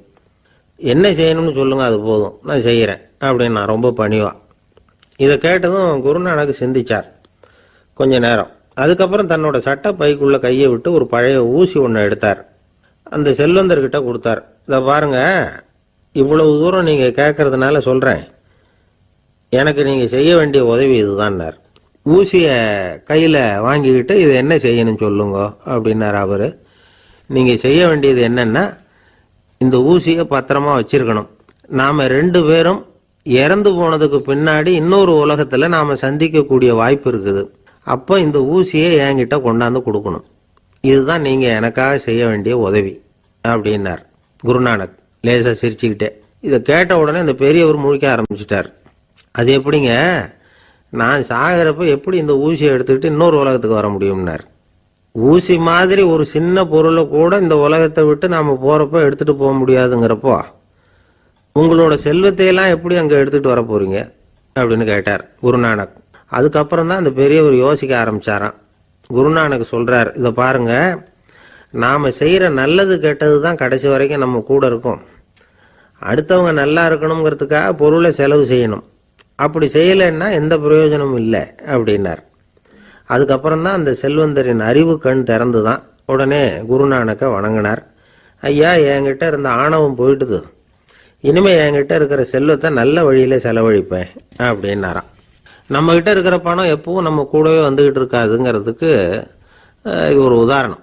அதுக்காக நாம் பணம் சேர்க்கறத பற்றி கவலைப்பட வேண்டியதில்லை, பேசாமல் படுத்து தூங்கிட்டு இருந்தா போதும் அப்படின்னு இதுக்கு அர்த்தம் பண்ணிக்கப்படாது. முறையான வழியில் பணம் சேர்க்கணும், அதை முறையான வழியில் செலவு பண்ணணும். அதனால் ஏற்படக்கூடிய மன நிறைவு இருக்கு பாருங்க, அது அனுபவிச்சவங்களுக்கு தான் தெரியும். சொர்க்கத்துக்கு போகிறவங்க இங்கேருந்து பணத்தை எடுத்துகிட்டு போக முடியாது. ஆனால் நம்ம செல்வத்தை இங்கே மற்றவங்களுக்கு பயன்பட செய்து அதனால் ஏற்படுற புண்ணியம் இருக்கு பாருங்க, அதை எடுத்துகிட்டு போக முடியுமா. இதுதான் ஆன்மீகவாதிகள்லாம் சொல்கிற கருத்து. ஜான் நியூட்டன் ஒருத்தர், அவர் சொன்னார், நான் எப்போவாவது சொர்க்கத்துக்கு போய் சேர்ந்தேன்னா அங்கே 3 அதிசயங்களை பார்ப்பேன்னார். என்னன்னு கேட்டாங்க. நான் யார் யார் இருக்க மாட்டாங்கன்னு நினச்சிக்கிட்டு இருந்தேனோ அவங்களில் சில பேர் அங்கே இருப்பாங்க, அது ஒரு பெரிய அதிசயம்னார். சரி, அடுத்தது என்ன? 2வது அதிசயம் என்னன்னா, அங்கே இருப்பாங்கன்னு நான் எதிர்பார்த்த சில பேர் அங்கே இருக்க மாட்டாங்க அப்படின்னார். சரி, 3வது பெரிய ஆச்சரியம் என்ன அப்படின்னா, நான் அங்கே இருக்க பாருங்க, அதுதான் அந்த 3வது அதிசயம் அப்படின்னாராம்.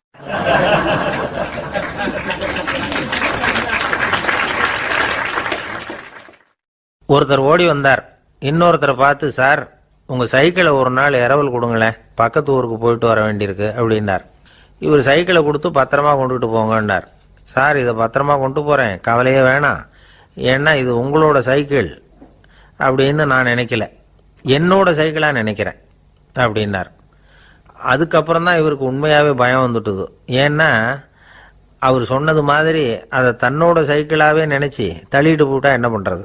எது எதை நம்முடையதா நினைக்கணுங்கிறதுக்கு ஒரு வரையறை இருக்குது. சில பேர் ஆஃபீஸையே வீடாக நினச்சி விடுறது உண்டு. அப்படிப்பட்டவங்க கூட வீட்டை ஆஃபீஸாக நினைக்கிறது இல்லை. ஏன்னா வீட்டில் இவர் ஆஃபீஸராக நடந்துக்க முடியறதில்ல. இதெல்லாம் ஒரு பக்கம் இருக்கட்டும். இப்போ விஷயத்துக்கு வருவோம். பொறியியல் மேதை டாக்டர் விஸ்வேஸ்வரய்யா இருந்தார் இல்லையா, பாரத ரத்னா விருதெல்லாம் கொடுத்தாங்களே. ஆஃபீஸ் வேலை வேற, சொந்த வேலை வேற அப்படிங்கிறதுக்கு ஒரு உதாரணமாக இருந்தவர் அவர். மைசூர் மகாராஜா கிட்ட திவானா இருந்தார். அவர் ஒரு நாள் அரசாங்க வேலை காரணமாக வெளியூர் போயிருந்தார். ஹாசன்கிற ஊருக்கு பக்கத்தில் ஒரு பயண மாளிகை, அங்கே தங்கிவிட்டார். ராத்திரி அங்கே தங்கி இருந்துட்டு விடிஞ்சதும் ஊருக்கு திரும்புறதாக திட்டம். ராத்திரி தூங்கிறதுக்கு ரொம்ப நேரம் ஆயிட்டுது. ரொம்ப நேரம் வரைக்கும் அரசாங்க சம்பந்தப்பட்ட வேலைகளையே பார்த்துக்கிட்டு இருக்கிறார். அரசாங்க ஃபைல்கள் நிறைய இருந்தது. அதையெல்லாம் ஒவ்வொன்றா எடுத்தார், படித்து பார்த்தார், பரிசீலனை பண்ணார். அதில் எழுத வேண்டியதை எழுதினார், கையெழுத்து போட்டார். ஒரு வழியாக அந்த வேலையெல்லாம் முடிஞ்சுது. அதுக்கப்புறம் என்ன பண்ணார்னா, தன்னுடைய சூட்கேஸை திறந்தார். அதிலிருந்து 2 மெழுகுவத்தியை எடுத்து கொளுத்தி வச்சார். அந்த பயண மாளிகையில் அது வரைக்கும் எரிஞ்சுக்கிட்டு இருந்த மின்சார விளக்குகளை அணைச்சுட்டார். அதுக்கு பிறகு அந்த மெழுகுவத்தி வெளிச்சத்தில் சில புத்தகங்களை தொடர்ந்து படிக்க ஆரம்பிச்சிட்டார். அந்த பயண மாளிகையில் பணியாளராக இருந்தவர் இதை பார்த்துட்டு ஓடி வந்தார். மறுபடியும் மின் விளக்க போடுறதுக்காக போனார். விஸ்வேஸ்வரய்யா அதை பார்த்துட்டு போட வேணாம்ட்டாராம்.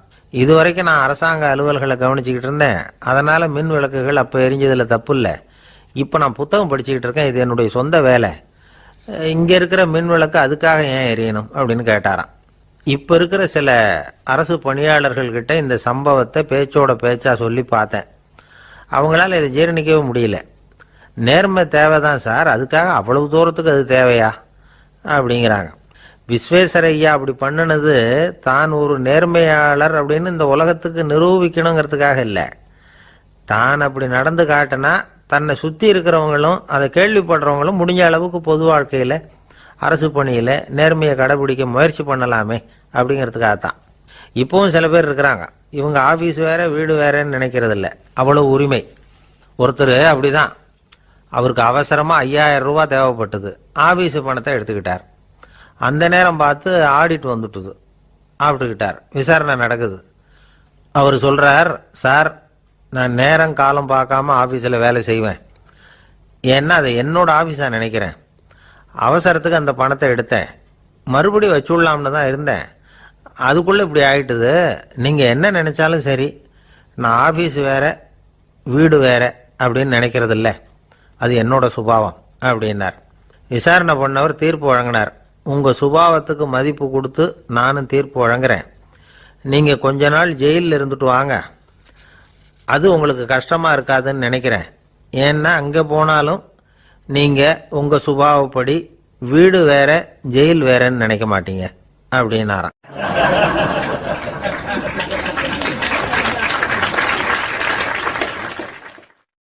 திபேத் நாட்டில் புத்த மடாலயங்கள் நிறைய உண்டு.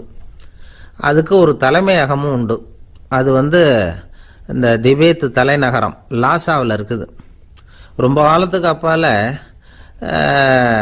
அதை பற்றிலாம் நிறைய விவரங்கள் எழுதி வச்சிருக்கிறாங்க. அது இப்போவும் நமக்கு கிடைக்குது. அதாவது ரொம்ப தூரத்துக்கு அந்தாண்ட மலைகளுக்கு நடுவில் ஒரு கிளை மடாலயம். அந்த மடத்தின் தலைவருக்கு வயசாயிட்டு தான். அதனால் தலைமை பொறுப்பை வேற ஒருத்தர்கிட்ட ஒப்படைக்கலாம் அப்படின்னு முடிவு பண்ணாராம். உடனே ஒரு லாமாவை கூப்பிட்டார். அவர் மூலமாக தலைமை மடாலயத்துக்கு செய்தி அனுப்புனார், பொருத்தமான வாரிசு ஒருத்தரை அனுப்பி வைக்கும்படியாக. அந்த வாலிப லாமா புறப்பட்டார். காடு மேடெல்லாம் நடந்து போகிறார். ரொம்ப நாள் கழித்து தலைமை பீடத்தை அடைஞ்சார். தலைமை குருக்கிட்ட விவரத்தை சொன்னார். தகுதியான ஒருத்தரை அனுப்பி வச்சா அழைச்சிட்டு போகிறேன் அப்படின்னார். சரி, நாளைக்கு காலையில் நீங்கள் அவங்க எல்லாரையும் அழைச்சிட்டு போகலாம்னார் அவர். அவங்க எல்லாரையுமா? அங்கே தேவைப்படுறது ஒருத்தர் தானே அப்படின்னார் இவர். ஆமான்னார். அப்புறம் ஏன் எல்லாரையும் அழைச்சிட்டு போக சொல்கிறீங்கன்னார். அது இப்போ உனக்கு புரியாது. நான் ஒரு 100 பிக்குகளை அனுப்புகிறேன், அதாவது பிக்ஷுகளை. அவ்வளவு பேரையும் அங்கே வச்சு சமாளிக்க முடியாது அப்படின்னார் இவர். இருந்தாலும் இப்போ அந்த தலைமை குரு என்ன சொன்னார்னா, அதை பற்றி கவலைப்படாத, நான் 100 பேரை அனுப்புகிறேன். அதில் 99 பேர் வழியிலேயே காணாமல் போடுவாங்க, ஒருத்தன் மட்டும்தான் வருவான். அவனும் அங்கே வந்து சேர்ந்துட்டானா நீ ரொம்ப கொடுத்து வச்சவன் அப்படின்னார். இவருக்கு ஒன்றும் புரியல. இருந்தாலும் மறுநாள் அந்த வாலிபல் ஆமா 100 பேரை அழைச்சிக்கிட்டு புறப்பட்டார். போகிற வழியிலேயே பல பேர் அங்கங்கே பிச்சுக்கிட்டு போயிட்டாங்க. அவர் சொன்னது மாதிரியே வழியில் அவங்க ஊர்கள் இருந்தது தான் காரணம். அப்பா அம்மாவை பார்த்துட்டு வரேன் அப்படின்னு கொஞ்சம் பேர் போனாங்க. சொந்த பந்தத்தை பார்த்துட்டு வரேன் அப்படின்னு கொஞ்சம் பேர். ஒரு வாரம் ஆச்சு. இப்போ மிஞ்சினது 10 பேர் தான். வழியில் ஒரு நகரம். அங்கே சில பிஷுக்கள் வந்து சந்திச்சாங்க. எங்கள் மடத்து தலைவர் இறந்துட்டார், உங்களில் யாராவது ஒருத்தர் எங்களுக்கு தலைவராக முடியுமா அப்படின்னு கேட்டாங்க. 10 பேரும் தயார். அதில் ஒருத்தரை அழைச்சிட்டு அவங்க போயிட்டாங்க. இன்னொரு ஊரில் சில பேர் வந்தாங்க, வழி மறிச்சாங்க. நில்லுங்க, எங்கள் மன்னர் மகளுக்கு திருமணம், அதை நடத்தி வைக்க 3 லாமாக்கள் தேவை அப்படின்னாங்க. இப்படி கொஞ்சம் கொஞ்சமாக எல்லாரும் காலி. கடைசியில் 2 பேரும் மிஞ்சினாங்க. அங்கே ஒரு இளம்பெண் எதிரில் வந்தா, எங்கள் அப்பா வேட்டைக்கு போயிருக்கிறாரு, இன்னும் திரும்பி வரல, வீட்டில் வேற யாரும் இல்லை, தனியாக இருக்க பயமாக இருக்குது, யாராவது ஒருத்தர் எனக்கு துணையாக இருக்கணும் அப்படின்னு கேட்டுக்கிட்டா. எங்கள் 2 பேரில் நீயே ஒருத்தரை தேர்ந்தெடுத்துக்கோ, இல்லைன்னா எங்களுக்குள்ள சண்டை வந்துடும் அப்படின்னாங்க. இப்போ மிஞ்சினவர் ஒருத்தர். அவருக்கும் ஒரு சோதனை வந்தது. ஒரு தர்க்கவாதி எதிரில் வந்தான். உன்னோட வாதம் பண்ணணும்னா, இவனோட வாதம் பண்ணுறேன், அது முடிய ரொம்ப காலம் ஆகலாம், தர்க்கத்தில் நான் ஜெயிச்சா அங்கே வரேன், இல்லைன்னா இவருடைய சீடனை ஆயிடுவேன் அப்படின்னார் அவர். கடைசியாக அழைக்க வந்த வாலிபலாமா மட்டும் வெறும் கையோடு திரும்பி போனார். அங்கே இருந்த வயசான மடாதிபதி கேட்டார், எத்தனை பேர் அங்கேருந்து புறப்பட்டீங்கன்னார். என்னையும் சேர்த்து 101ன்னார் அவர். நல்லது, நீயாவது திரும்பி வந்தியே, அதுதான் எனக்கு போதும், ஏன்னா நீ தான் எனக்கு உண்மையான வாரிசு, அந்த 100 பேரில் யாரும் வரமாட்டாங்க அப்படின்னார் அவர். ஏன்னா அவருக்கு தெரியும் இவர் ஒருத்தர் தான் திரும்பி வருவாருங்கிறது. திபேத்தில் ஒரு பழங்கால பழமொழி உண்டாம், 100 பேர் செல்லலாம், எப்பொழுதாவது ஒருவன் அபூர்வமாக அடைய வேண்டிய இடத்தை அடைவான். இதுதான் அந்த பழமொழி. ஒரு உன்னதமான இலக்கை அடையணும்னா அது அவ்வளவு சுலபமான காரியம் இல்லை. இந்த காலத்து மடாலயம் ஒன்று, அதில் ஒரு தலைவர், அவருக்கு வயசாயிட்டுது, தனக்கு ஒரு வாரிசை நியமிக்கணும் அப்படின்னு ஆசைப்பட்டார். ரொம்ப கஷ்டப்பட்டு ஒருத்தரை பிடிச்சார். தனக்கு வாரிசா நியமிச்சுட்டு அவர் சமாதி ஆயிட்டார். புதுசாக பொறுப்பேற்றுக்கிட்டவர் அப்படியே உட்காந்துருந்தார். அவரை தேடிட்டு பத்திரிகை நிருபர்கள்லாம் வந்தாங்க, கேட்டாங்க. அவர் உங்கள் பொறுப்பில் வந்து அவர் பெரியவர் விட்டுட்டு போன இது எவ்வளவு சுமாராக தேரும், எவ்வளவு விட்டுட்டு போனார் அப்படின்னு கேட்டிருக்கிறாங்க. அது என்ன ஒரு 50 லட்சம் இருக்கும் அப்படின்னாராம். அவ்வளவும் பணமா அப்படின்னு கேட்டிருக்காங்க. இல்லைங்க, கடன் அப்படின்னாராம் இவர்.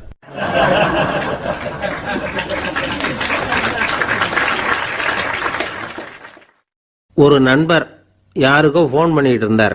அவர் பேசி முடிச்சதும் நான் அவரை பார்த்து, இப்போ ஃபோன் பண்ணீங்களே, அந்த ஃபோன் நம்பர் என்ன அப்படின்னு கேட்டேன். அவர் தலையை சொரிஞ்சுக்கிட்டார், ஞாபகம் வரலன்னார். சரி சார், அதை விடுங்க, உங்கள் மனைவி பேர் என்ன அப்படின்னு கேட்டேன். மாலதின்னார்.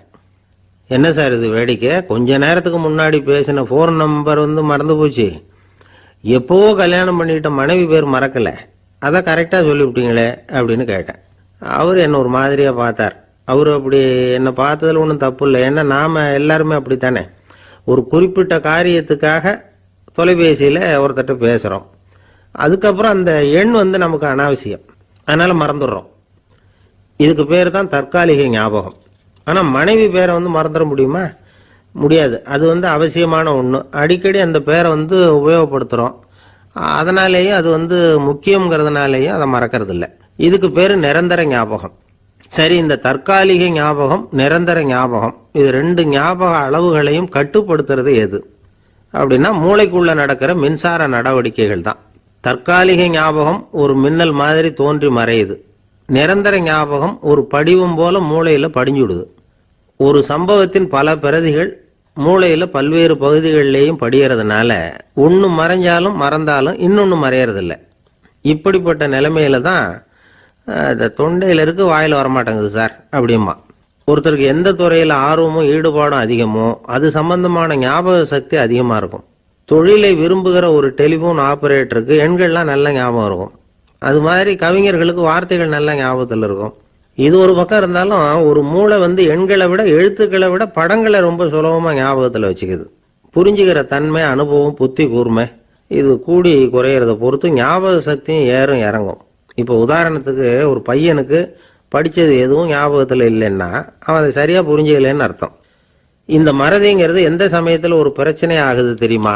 உங்களுக்கு வேண்டியப்பட்ட ஒருத்தரை ஞாயிற்றுக்கிழமை சாயந்தரம் சரியாக 5 மணிக்கு கடற்கரைக்கு வர சொல்லிவிட்டு அந்த நேரத்தை மறந்துவிட்டா அது பரவாயில்ல, வர சொன்னதையே மறந்துவிட்டா தான் நிலைமை மோசம்னு அர்த்தம். இப்படி இருந்தால் இது சிகிச்சை எடுத்துக்க வேண்டிய நிலைமைங்கிறத புரிஞ்சுக்கணும். ஆமாம், இதுக்கும் மருந்து இருக்குது. ஆனால் மூளை குறிப்பிட்ட அளவுக்கும் கீழே இயங்குறப்போவோ இன்னொன்று சொல்லுவாங்க, இந்த நியூரோ டிரான்ஸ்மிட்டர் அப்படின்னு சொல்லுவாங்க. அப்படிங்கிற மூளை ரசாயனம் ரொம்பவும் குறைஞ்சி போகிறப்போ மட்டும்தான் உபயோகப்படும். டாக்டர் என்ன சொல்கிறாங்க தெரியுமா? மூளையை பொறுத்த வரைக்கும் அதில் ஞாபக சக்தி அதிகமாக உள்ள மூளை, மறதி உள்ள மூளை அப்படின்னு ஒன்றும் கிடையாது அப்படிங்கிறாங்க. நினைவு வச்சுக்கிறதுக்கு பயிற்சி அளிக்கப்பட்ட மூளை, பயிற்சியற்ற மூளை அப்படின்னு வேணும்னா சொல்லலாம் அப்படின்னு சொல்கிறாங்க. அதனால நம்ம ஞாபக சக்திங்கிறது நம்ம கிட்ட இருக்கிற பயிற்சி, முயற்சி இதை பொறுத்து தான் அமையும். ஒருத்தர் ஒரு பென்சிலை எங்கேயோ வச்சுக்கிட்டு தேடிக்கிட்டு இருந்தார். அப்புறம் என்னமோ தீவிரமா யோசனை பண்ணி அதை ஞாபகப்படுத்தி பார்த்துக்கிட்டு இருந்தாராம். எதிரில் உட்காந்துருந்தவர் சொன்னார், பென்சிலை தானே தேடிட்டு இருக்கீங்க, அது உங்க வலது காதில் இருக்குது சார் அப்படின்னாராம் அவரு.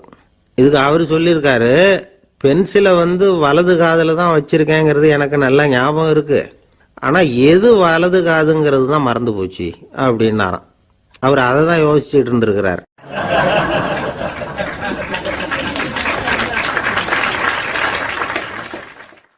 காலை நேரம் கடற்கரை ஓரம் காலை வீசிக்கிட்டு கையை வீசிக்கிட்டு ஏதோ சண்டைக்கு போகிற சிப்பாய் மாதிரி எல்லாரும் நடந்து போயிட்டு இருக்கிறாங்க.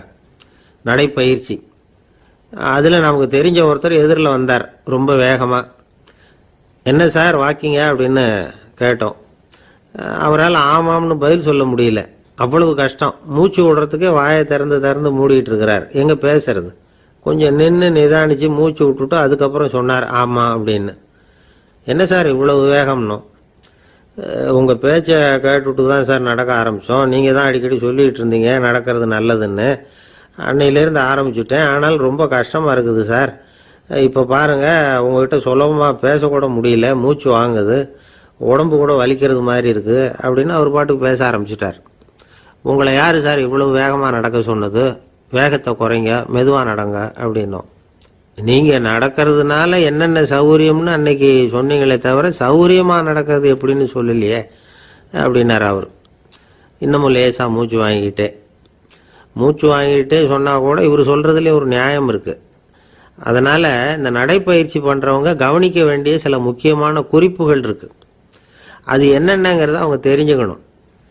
அது தெரிஞ்சு வச்சுக்கிறது நல்லது. இதெல்லாம் மருத்துவ நிபுணர்கள் சொல்கிற குறிப்புகள். அவங்க என்ன சொல்கிறாங்க தெரியுமா? உங்கள் வயசு 40க்கு மேலேயா? உங்கள் எடை இருக்க வேண்டியதை விட 10 கிலோ அதிகமாக இருக்குதா? நீங்கள் புகை பிடிக்கிறவரா? இதய நோய், இரத்த நாள நோய், உயர் ரத்த அழுத்தம் இப்படி ஏதாவது உங்களுக்கு உண்டா? அப்படின்னா நீங்கள் உங்கள் இஷ்டத்துக்கு வரிஞ்சு கட்டிக்கிட்டு நடைப்பயிற்சி பண்ண ஆரம்பிச்சிடாதீங்க. முதல்ல ஒரு மருத்துவ பரிசோதனை பண்ணிக்கோங்க, அதுதான் நல்லது அப்படின்னு அவங்க சொல்கிறாங்க. நடக்கிறப்போ, உடற்பயிற்சி செய்கிறப்போ மார்பு பகுதியில் அல்லது வேற எங்கேயாவது தொடர்ந்து வலி இருந்ததுன்னா பயிற்சியை நிறுத்திவிட்டு டாக்டரை போய் பார்க்கணும். நடைப்பயிற்சி பண்ணுறப்போ உங்கள் சக்திக்கு தகுந்த மாதிரி மெதுவாக அதிக கஷ்டம் இல்லாமல் முன்னேறலாம். அங்கே என்ன போட்டியாக வைக்கிறாங்க? முந்திக்கிட்டு போய் என்ன பண்ண போகிறோம்? பரிசா வாங்க போகிறோம். அதனால் நிதானம் அவசியம் அப்படிங்கிறது அவங்க ஆலோசனை. தொந்தரவு கொடுக்காத ஷூ, ட்ரெஸ்ஸு இதுகளை உபயோகப்படுத்துங்க. பாதத்தில் ஆடு தசை இருக்குல்ல, அங்கே ஏதாவது பிரச்சனை இருந்ததுன்னா டாக்டரை பாருங்கள். இந்த பாதத்தில் வலி வரும் அந்த இடத்துல. வெயில் காலமாக இருந்தால் தலைக்கு தொப்பி வச்சுக்கோங்க. பனியில் நடந்தாலும் அப்படி தான், தலையை பத்திரமா பார்த்துக்குங்க. நம்மக்கிட்ட ஏதோ கொஞ்சம் உருப்படியாக தெரியறது அதுதானே. உடற்பயிற்சிக்கு முன்னாடி பின்னாடி பயிற்சி செய்கிறப்போ நிறைய தண்ணி குடிக்கலாமா. முதல் 1 மாதத்துக்கு கொஞ்சம் தளர்த்தியாக சாவகாசமாக நடக்கலாம். மணிக்கு 3 அல்லது 4 கிலோமீட்டர் வேகம்னு வச்சுக்கங்களேன். அதுக்கப்புறம் வேகத்தை அதிகப்படுத்தலாம். மணிக்கு 6 அல்லது 8 கிலோமீட்டர் அளவுக்கு நடக்கலாம். நல்லா கையை வீசிக்கிட்டு நடக்கணும். மூச்சு விடுற எண்ணிக்கை அதிகரிக்கணும். இது மாதிரி ஒரு 30 நிமிஷம் நடக்கலாம். தனியாக நடந்து போகிறதுக்கு உங்களுக்கு என்னமோ மாதிரி இருக்குதா? கூட யாரையாவது சேர்த்துக்குங்க, ஒரு குரூப்பாக சேர்ந்து போகலாம். நடக்கிறதுங்கிறத ஒரு சந்தோஷமான சமாச்சாரமாக ஆக்கிக்கணும். தினம் இப்படி நடக்க வேண்டி இருக்குதே அப்படின்னு புலம்பிக்கிட்டே போகக்கூடாது. சில பேர் நடக்கிறப்போ கடந்த காலத்தை அசை போட்டுக்கிட்டே போவாங்க, சில பேர் வருங்காலத்தை அசை போட்டுக்கிட்டே போவாங்க, சில பேர் முக்கியமான திட்டம்லாம் இப்படி நடக்கிறப்ப தான் தீர்மானம் பண்ணுவாங்க. நடக்கிறதுனால மன இறுக்கம் குறையுது, பரபரப்பு குறையுது, மன ஆற்றல் பெருகுது, தன்னம்பிக்கை வளருது, முதுமை தள்ளி போகுது, செயல்திறன் அதிகரிக்குது. இதை தவிர உடம்புக்கும் பல விதமான சௌகரியங்கள் ஏற்படுது. அதனால இதுவரைக்கும் நடக்க ஆரம்பிக்காதவங்க இனிமே இந்த குறிப்புகளை கவனத்தில் வச்சுக்கிட்டு நடக்க ஆரம்பிச்சுடலாம். சார்லஸ் லேம்ப் அப்படின்னு ஆங்கில இலக்கிய மேதை ஒருத்தர், அவர் ஒரு தரம் உடம்பு சரியில்லைன்னு டாக்டர்கிட்ட போனாராம். டாக்டர் அவரை பார்த்துட்டு, நீங்கள் தினமும் காலையில் வெறும் வயத்தில் நடக்கணும் அப்படின்னாராம். வெறும் வயத்தில் நடக்கிறதுக்கு நான் தயார், ஆனால் வயிறு கிடைக்கணுமே சார், யார் வயத்து மேலே நடக்கிறது டாக்டர் அப்படின்னு கேட்டாராம் இவர்.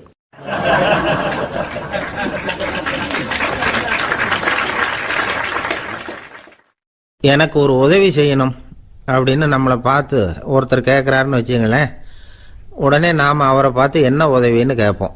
இதுதான் சராசரி மனிதர்களின் இயல்பு.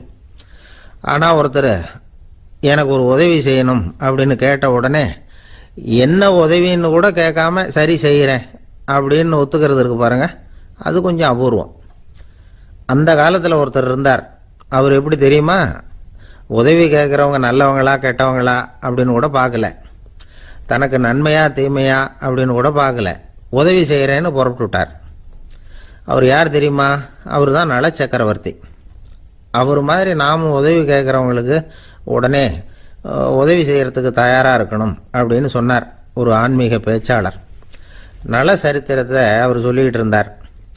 இந்திரன், அக்னி, வருணன், யமன் இவங்க 4 பேரும் நலனை பார்த்து எங்களுக்கு நீ உதவி செய்யணும், எங்களுக்காக நீ தூது போகணும் அப்படின்னு கேட்குறாங்க.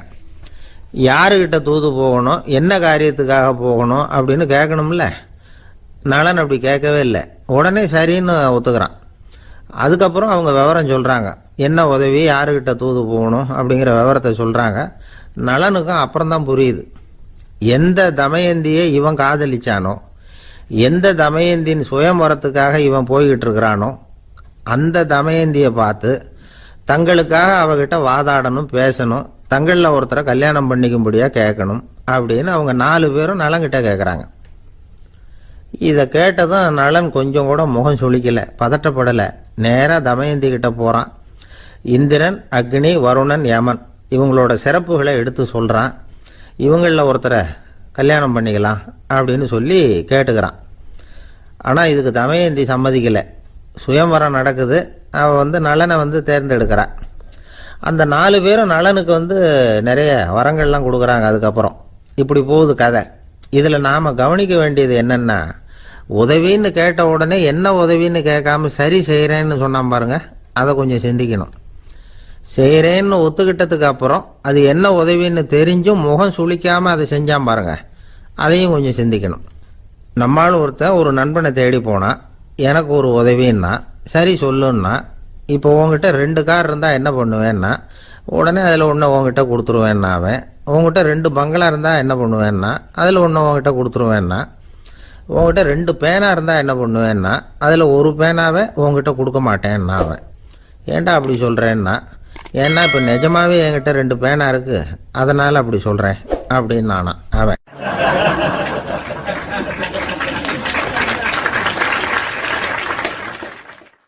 ரொம்ப பேருக்கு கூட்டத்தில் பேசுறதுன்னா பயம். நமக்கு ஒன்றும் தெரியாதுன்னு மற்றவங்க நினச்சிடக்கூடாதுங்கிற எண்ணம் தான் இதுக்கு காரணம். ரொம்ப முக்கியமான ஒரு கூட்டம்னா பயமும் அதிகமாக இருக்கும். முக்கியமானவங்கள்லாம் வருவாங்களே, அவங்கெல்லாம் நம்மளை பற்றி மட்டமாக நினச்சிருவாங்களே அப்படிங்கிற பயம் வந்துடும். ஆனால் மேடை பேச்சுங்கிறது அவ்வளவு கடினமான ஒரு காரியம் இல்லைங்கிறாங்க அது சம்பந்தமான நிபுணர்கள். யாரும் பேச்சாளர் ஆகலாம், இது ஒன்றும் பெரிய கிஃப்ட் கிடையாது அப்படின்னு அவங்க சொல்கிறாங்க. நீங்கள் ஒரு சிறந்த பேச்சாளர் ஆகணுமா அப்படின்னா அதுக்குன்னு சில ஆலோசனைகளை சொல்லி வச்சிருக்கிறாங்க அனுபவசாலிகள். முதல் ஆலோசனை என்னன்னா, உங்கள் பேச்சு எளிமையாக இருக்கணும். ஏதாவது ஒரு கருத்து அல்லது 2 கருத்து சொன்னால் போதும். 20 அல்லது 30 கருத்துக்களை சொல்லிகிட்டே போகக்கூடாது. 2வது ஆலோசனை, நீங்கள் என்ன பேச போகிறீங்கிறது முதல்ல உங்களுக்கு நல்லா புரியணும். அதுக்கப்புறம் தான் அதை அடுத்தவங்களுக்கு புரிய வைக்க முடியும். எப்படி ஆரம்பிக்க போகிறோம், எந்த கருத்தை முக்கியமாக வலியுறுத்த போகிறோம், எப்படி முடிக்க போகிறோம் அப்படிங்கிறத முதல்ல நல்லா சிந்திச்சு மனசில் வச்சுக்கணும். கடைசியாக என்ன சொல்கிறீங்களோ அதுதான் கேட்குறவங்க மனசில் நிற்கும். 3வது ஆலோசனை என்னென்னா, உங்கள் பேச்சு சுருக்கமாக இருக்கணும். ஒரு 15 நிமிஷம் பேசுறது ரொம்ப பொருத்தம். மணிக்கணக்கில் பேசிக்கிட்டு இருக்கிறது நல்லதில்லை. 4வது ஆலோசனை, நீங்க பேசுறது உண்மையா இருக்கணும். உங்களுக்கு உண்மையான அனுபவங்கள் இருக்கும், அதை சொல்லலாம். உங்களுடைய உண்மையான அனுபவங்களை மற்றவங்களோட பகிர்ந்துக்கணும், அதுதான் முக்கியம். 5வது ஆலோசனை, ஆரம்பத்தில் கொஞ்ச நேரம் உங்களை பற்றியும் எதிரில் உள்ளவங்களை பற்றியும் சம்பந்தப்படுத்தி ஏதாவது பேசி ஒரு நெருக்கத்தை ஏற்படுத்திக்கணும். ஒவ்வொருத்தரும் இப்போ இவர் பேச போகிறது நம்ம சம்பந்தப்பட்டது அப்படின்னு நினைக்க ஆரம்பிச்சிருவாங்கல்ல, அதுக்கப்புறம் அவங்க கேட்க தயாராகிட்டாங்கன்னு அர்த்தம்.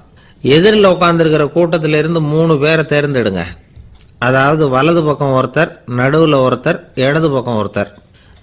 அதாவது உங்களை ரொம்ப கனிவாகவும் ஆர்வமாகவும் பார்க்குறவராக பார்த்து தேர்ந்தெடுத்துங்க. மனசுக்குள்ள நீங்கள் பேசும்பொழுது என்ன பண்ணணும்னா, இவங்களை நேருக்கு நேராக மாறி மாறி பார்த்துக்கிட்டே பேசுனீங்கன்னா நீங்கள் ஏதோ ஒட்டுமொத்த கூட்டத்தையும் பார்த்து பேசுகிறதாக ஒரு உணர்வு அது ஏற்படுத்திவிடும்.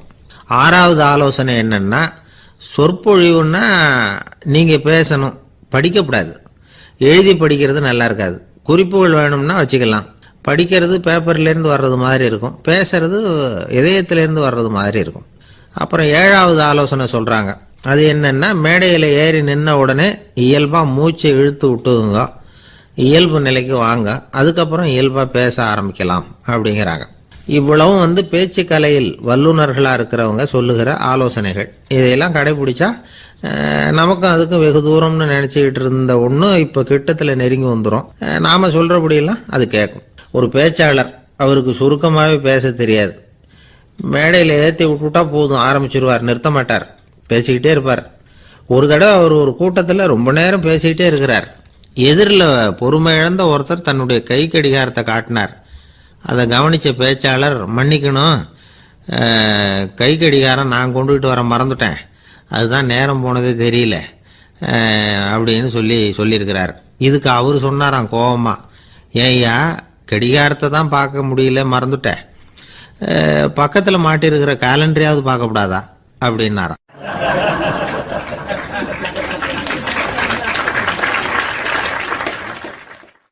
கப்பல் கடல்ல போய்கிட்டு இருக்கு. புயல், சூறாவளி, அலையெல்லாம் பெருசா ரொம்ப உயரமா உண்டாகுது. கடுமையான காற்றிலேயும் வேகமான அலைகள்லேயும் சிக்கி அந்த கப்பல் தடுமாறுது. திசை மாறி போச்சு. எந்த பக்கம் போயிட்டு இருக்கிறோம்னே தெரியல. அந்த கப்பலை செலுத்திக்கிட்டு இருந்த மாலுமி ரொம்ப சாமர்த்தியமா செயல்பட்டார். தன்னுடைய அறிவாற்றலையும் திறமையையும் முழுமையா பயன்படுத்தினார். அந்த கப்பலை கட்டுப்படுத்தினார். மெதுவா அந்த சூறாவளியிலிருந்து கப்பலை காப்பாற்றி கரைக்கு கொண்டுட்டு வந்து சேர்த்துட்டார். மாலுமின்னு ஒருத்தர் இருந்ததுனால அந்த மரக்கலம் காப்பாற்றப்பட்டது. மாலுமின்னு ஒருத்தர் இல்லைன்னு வச்சுக்குங்க, அந்த கப்பலோட கதி என்னவா இருக்கும் யோசிச்சு பாருங்க. ஒரு கோபக்காரனுடைய நிலைமையும் அப்படித்தானா. கோபக்காரன்கிறவன் ஒரு மாலுமி இல்லாத மரக்கலம் அப்படிங்கிறார் நபிகள் நாயகம். கொந்தளிக்கிற கடல்ல கொடுமையான அலைகளின் உச்சியில அல்லல் படுகிற மரக்கலத்தை விட மோசமானது கோபக்காரனின் நிலைமை அப்படிங்கிறது அவருடைய கருத்து. அது மாதிரி இதுன்னு சொல்லல, அதை விட மோசம் இது அப்படிங்கிறார். ஏன் தெரியுமா? ஒரு கப்பல் கடல்ல தடுமாறினா அதை சரிப்படுத்த மாலுமி இருக்கிறார். அவர் தன்னுடைய சாமர்த்தியத்தினால அதை கட்டுப்படுத்தி சரியான வழிக்கு கொண்டுட்டு வந்துருவார். ஆனா கோபக்காரனுடைய நிலைமை அப்படி இல்லை அப்படிங்கிறார் நபிகள் நாயகம். மனித மனம் ஒரு மரக்கலம், அறிவு அதுல இருக்கிற மாலுமி. மாலுமி மரக்கலத்தை செலுத்துறான், அவனுக்கு கட்டுப்பட்டு அது ஓடுது. ஆனா கோபக்காரன்கிற மனுஷங்கிட்ட அறிவுங்கிற மாலுமி சரியா வேலை செய்ய மாட்டான். ஏன்னா கோபம் அந்த மாலுமியின் கண்களை அவிச்சிரும், காதுகளை கேட்காம பண்ணிவிடும். கண்ணையும் காதையும் மூடி விட்டு கப்பலை ஓட்டுனா எப்படி ஓட்டுறது? அதனால கோபக்காரன் மாலுமி இல்லாத மரக்கலம். இடி மின்னல்ல மாட்டிக்கிட்டு கஷ்டப்படுற கப்பல் மாதிரி கஷ்டப்படுறான். பெரியவங்கள்லாம் என்ன சொல்றாங்க? உனக்கு கெடுதல் பண்ணவனுக்கும் நீ நன்மையை செய், எவருடைய விருப்பு வெறுப்பையும் பொருட்படுத்தாதே, பரம எதிரிக்கும் நீ நன்மை செய்ய ஆரம்பிச்சா உன்னுடைய தூய நிலையை பார்த்துட்டு அவனும் உனக்கு நெருக்கமான நண்பனா ஆயிடுவான். இதுதான் பெரியவங்க நமக்கு சொல்லி இருக்கிறது. புனித குர்ஆன் சொல்றது என்ன? தீமையை நன்மையை கொண்டே நீர் தடுத்து கொள்ளும் அப்படின்னு சொல்லப்பட்டிருக்கிறதுல. இன்னா செய்தாரை ஒருத்தல் அவர் நாண நன்னயம் செய்து விடல் அப்படிங்கிறார் திருவள்ளுவர். செல்வந்தர் ஒருத்தர்கிட்ட ஒரு சிறுவன் ஆடு மேய்ச்சிக்கிட்டு இருந்தானா. பெரியவர் அவனை கூப்பிட்டு, நீ நேரா போய் ஒரு ஆட்டுல உள்ள ரொம்ப நல்ல பகுதி எதுவோ அதை எடுத்துக்கிட்டு வா அப்படின்னாராம். இவன் போனான். ஒரு ஆட்டு உடம்புல இருந்த நாக்கு, இருதயம், இது ரெண்டையும் எடுத்துட்டு வந்து கொடுத்தானான். பெரியவர் வாங்கி பார்த்தார். அதுக்கப்புறம் இப்ப நீ போய் இன்னொரு ஆட்டுல இருக்கிற ரொம்ப கெட்ட பகுதி எதுவோ அதை எடுத்துட்டு வா அப்படின்னாராம். இவன் போய் எடுத்துட்டு வந்தான். அவன் கையில் இருந்தது மறுபடியும் அதே மாதிரி நாக்கு, இருதயம், இது ரெண்டும் தான். என்னது இப்பவும் அதையே கொண்டுட்டு வந்திருக்கிற அப்படின்னாராம் பெரியவர். இவன் சொன்னானா, ஒரு உடம்புல உள்ள ரொம்ப நல்ல பொருளும் இதுதான், ரொம்ப கெட்ட பொருளும் இதுதான் அப்படின்னானா. இளம் வயசுல இப்படி பதில் சொன்னவர் தான் பேரறிஞர் லுக்மானுல் ஹக்கீம் அவர்கள். கோபப்படாம இருந்தா இது ரெண்டும் நல்லா வேலை செய்யும், கோபப்பட்டா இது ரெண்டும் மோசமா வேலை செய்யும். அதை புரிஞ்சுக்கிறதுக்காகத்தான் இன்னைக்கு இந்த தகவல். கோபம் வந்துட்டா நாம என்ன செய்யறோங்கிறது நமக்கே தெரியாது. ஒருத்தர் டாக்டர் கிட்ட போனார் அவசரமா. டாக்டர், எனக்கு இப்ப கடுமையான கோப வெறி, எனக்கு கண்ணு மண்ணு ஒன்றும் புரியல, உடனடியாக அதை கட்டுப்படுத்தணும், உடனே இதுக்கு ஏதாவது ஒரு மாத்திரை கொடுங்க ப்ளீஸ் அப்படின்னார். அந்த டாக்டரும் உடனே ஒரு மாத்திரையை கொடுத்து இதை உடனே போடுங்க, நான் தண்ணி கொண்டுட்டு வரேன்னு உள்ள போனார். தண்ணியோடு திரும்பி வந்தார். இவரு சொன்னார், டாக்டர், நீங்க கொடுத்த மாத்திரை ரொம்ப பெருசா இருந்தது, இருந்தாலும் கஷ்டப்பட்டு முழுங்கிட்டேன்னார். டாக்டர் சந்தேகத்தோட மேசையை பார்க்கிறார். பார்த்தா மாத்திரை அங்கேயே இருக்குது, பேப்பர் வெயிட்ட காணல.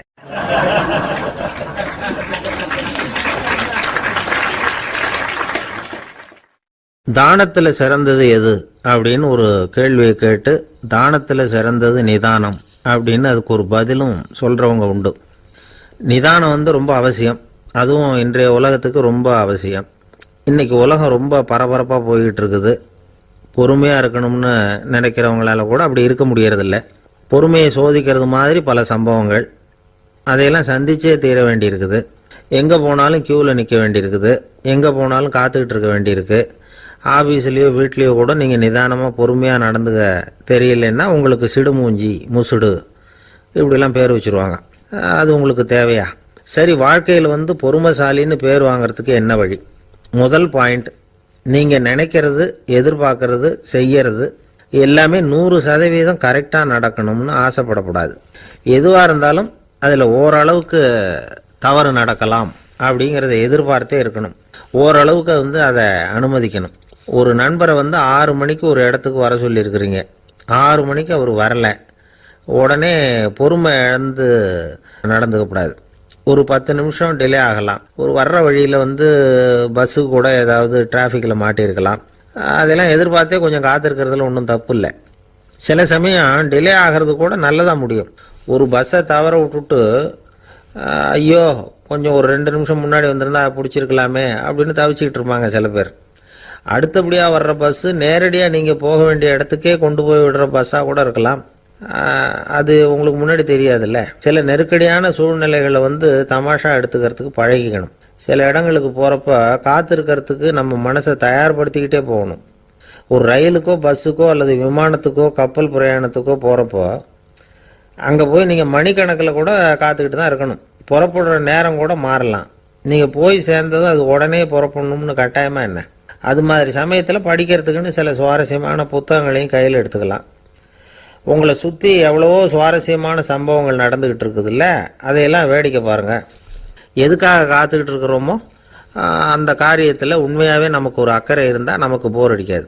சில கோயில்களில் பார்த்துருப்பீங்க, தரிசனத்துக்காக பக்தர்கள் நாள் கணக்கில் காத்துக்கிட்டு இருப்பாங்க. அவங்களெலாம் அழுத்துக்கிறது இல்லை.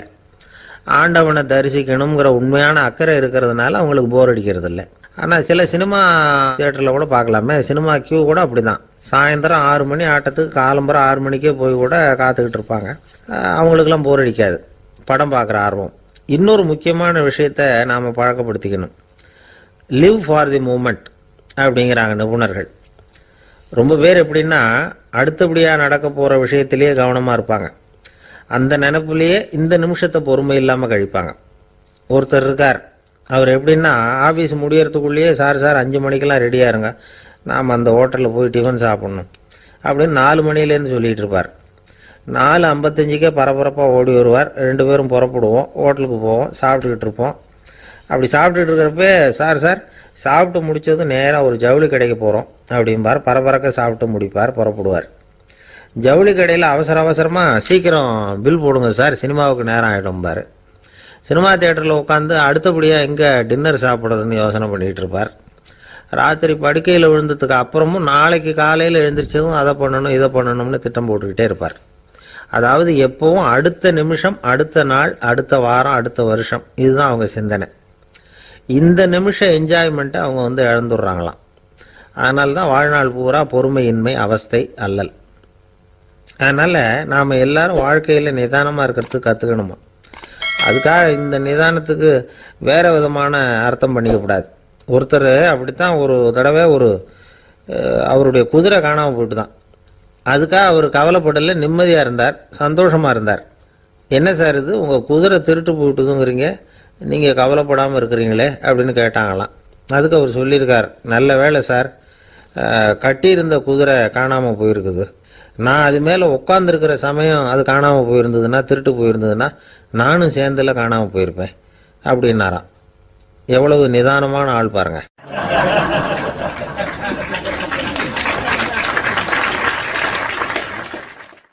ஒரு நண்பர், சினிமா படம் தயாரிக்கிறவர், அவர்கிட்ட ஒரு நாள் பேசிக்கிட்டு இருந்தேன். அது எப்படி சார், நீங்கள் எடுக்கிற எந்த படமும் கையை கடிக்காத அளவுக்கு எடுத்துடுறீங்களே, அது எப்படின்னு கேட்டேன். அது ஒன்றும் பெரிய விஷயம் இல்லை சார். பெண்களுக்குன்னு சில உருக்கமான காட்சிகள், இளைஞர்களுக்குன்னு சில நடனங்கள், அடிதடி காட்சிகள், அப்புறம் வயசானவங்களுக்குன்னு சில ஆன்மீக காட்சிகள், சின்ன பிள்ளைங்களுக்கு சிரிப்பு, இப்படி எல்லாமும் சேர்த்து நான் படம் எடுக்கிறேன். மசாலா படம்னு பேர். இது ரொம்ப பெருசாக இல்லைன்னாலும் ஓரளவுக்கு சுமாராக ஓடிடும், கையை கடிக்காது அப்படின்னார். இது ஒரு உத்தி. சில பத்திரிகை ஆசிரியர்களும் இந்த உத்தியை கையாளுறது உண்டு. இந்த உத்திக்கு பார்னம் உத்தி அப்படின்னு பேர். பார்னம் எஃபெக்ட் அப்படின்னு சொல்லுவாங்க. அதாவது ஃபீனியஸ் டி பார்னம் அப்படின்னு ஒருத்தர் அமெரிக்காவில் இருந்தாராம். அதாவது 19ஆம் நூற்றாண்டில் அமெரிக்காவில் கொடிகட்டி பறந்த ஒரு சர்க்கஸ் நிறுவனத்தின் அதிபர் அவர். இந்த உலகத்தில் ஒவ்வொரு நிமிஷமும் ஒரு ஏமாளி பறந்துக்கிட்டே இருக்கிறான் அப்படிங்கிறது அவருடைய சித்தாந்தம். ஒவ்வொருத்தரையும் திருப்திப்படுத்துகிற அளவுக்கு அம்சங்களை கொஞ்சம் கொஞ்சமாக கலந்து கேளிக்கை நிகழ்ச்சிகளை நடத்தினது தான் அவருடைய மகத்தான வெற்றிக்கு காரணம். அதனால் அந்த உத்தியை யார் கடைப்பிடிச்சாலும் சரி, அதுக்கு பார்னம் உத்தி அப்படின்னு பேர் வந்துட்டுது. ஜோசியம் சொல்கிறவங்களுக்கும் இந்த உத்தி தான் கை கொடுக்குது. ஒரு விஷயத்தை ஒருத்தருடைய கோள் நிலைகள் அல்லது கையெழுத்து நிரூபிக்கிறதாக அவர்கிட்ட சொன்னால் அதை அவர் நம்பிவிடுவார். ஆனால் அந்த விஷயம் நல்லதாக இருக்கணும், நேர்மையானதாக இருக்கணும், அதாவது பாசிட்டிவாக இருக்கணும். 8ஆம் இடத்துல குரு, 9ஆம் இடத்துல சனி, நீங்கள் ஒரு பெரிய மேதை தான் அப்படின்னு சொல்லுவாங்க. கேட்குறவங்களுக்கு அதை மறுக்கிறதுக்கு மனசு வராது. அப்படி சொல்லும் பொழுது கூடவே என்ன கொஞ்சம் முன்கோபம் அதிகமாக இருக்கும், இருந்தாலும் அது உடனே மறைஞ்சிரும் அப்படின்னு சில அற்ப விஷயங்களையும் சொன்னாலும் அதையும் சரிதான்னு சொல்லி ஒத்துக்குவாங்க. ஆளுமையை எடை போடுகிற ஒரு நிறுவப்பட்ட உத்தியின் மூலமாக தன்னுடைய குணாதிசயங்கள் கண்டுபிடிக்கப்பட்டதாக அவர் நம்புறது தான் இதுக்கு காரணம். இந்த மாதம் பணத்தட்டுப்பாடு கொஞ்சம் இருக்கும், உடம்புல ஏதாவது கொஞ்சம் அசௌகரியம் இருக்கும், வீட்டுக்குள்ளே லேசாக மனஸ்தாபம் வரலாம், இது மாதிரி பொதுப்படையாக சிலதை சொன்னாலே போதும், மக்களை நம்ப வச்சுடலாம். இதெல்லாம் நமக்கு மட்டும்தான் ஏற்படுது அப்படின்னு சொல்லி அவங்க நினைக்கிறது தான் காரணம். இதுதான் பார்னம் உத்திங்கிறது. மனிதர்கள் பாராட்டுகளை விரும்புகிறதும் விமர்சனங்களை வெறுக்கிறதும் பார்னம் உத்தியின் அடுத்த கூறு. அதனால் ஒருத்தருக்கு ஜோசியம் சொன்னாலும் சரி, அவருடைய ஆளுமையை மதிப்பிடுறதாக இருந்தாலும் சரி, அவரை புகழற மாதிரி இருந்தாலும் சரி, அப்படி இருந்தால் தான் அது சரியாக இருக்கும். சாதகமான விஷயங்களை அதிகமாகவும் பாதகமான விஷயங்களை நாசூக்காகவும் சொன்னால் மக்கள் அதை நம்பிடுவாங்க. ஒருத்தரை கருமின்னு சொன்னால் ஏற்றுக்க மாட்டார். அதையே கொஞ்சம் மாற்றி நீங்கள் கொஞ்சம் சிக்கனமான ஆசாமி அப்படின்னு சொன்னால் நீங்கள் சொல்கிறது சரிதான் சார் அப்படிம்பார். நீங்கள் பெரிய செலவாளி தான், இருந்தாலும் நல்ல விஷயங்களுக்கு தான் செலவழிப்பீங்க அப்படின்னு சொல்லணும். இப்படி இந்த பார்னம் உத்தியை கடைபிடிச்சி இன்னைக்கு வெற்றிகரமாக காலம் தள்ளுறவங்க நிறைய பேர் இருக்கிறாங்க. இந்த உலகத்தில் ஒவ்வொரு நிமிஷமும் ஒரு ஏமாளி பறந்துக்கிட்டே இருக்கிறான் அப்படிங்கிறது தான் ஃபீனியஸ் பார்னம் அவர்களுடைய நம்பிக்கை. அதை விட அடுத்தவங்களை ஏமாளியாக நினைக்கிற மனுஷர்கள் தான் இன்னைக்கு உலகத்தில் ரொம்ப அதிகம். ஒருத்தர் தன்னுடைய மேல் அதிகாரிகிட்ட போய், ஐயா ஒரு நாள் லீவு வேணும், என் தங்கச்சிக்கு கல்யாணம் அப்படின்னார். அவர் பார்த்தார். ஒரு 10 நிமிஷம் வெளியில் இருங்கன்னார். 10 நிமிஷம் கழித்து கூப்பிட்டார். இதை பாருங்க, நீங்கள் சொல்கிறது பொய். இப்போ உங்கள் தங்கச்சிக்கு ஃபோன் பண்ணேன். அவங்க தனக்கு 2 வருஷத்துக்கு முன்னாடியே கல்யாணம் ஆயிட்டதாக சொல்கிறாங்க அப்படின்னார். உடனே இவர் சொன்னார், சார் இப்போ நீங்கள் சொல்கிறதும் பொய்யா தான் இருக்கணும். ஏன்னா நிஜமாக எனக்கு ஒரு தங்கச்சியே கிடையாது அப்படின்னார்.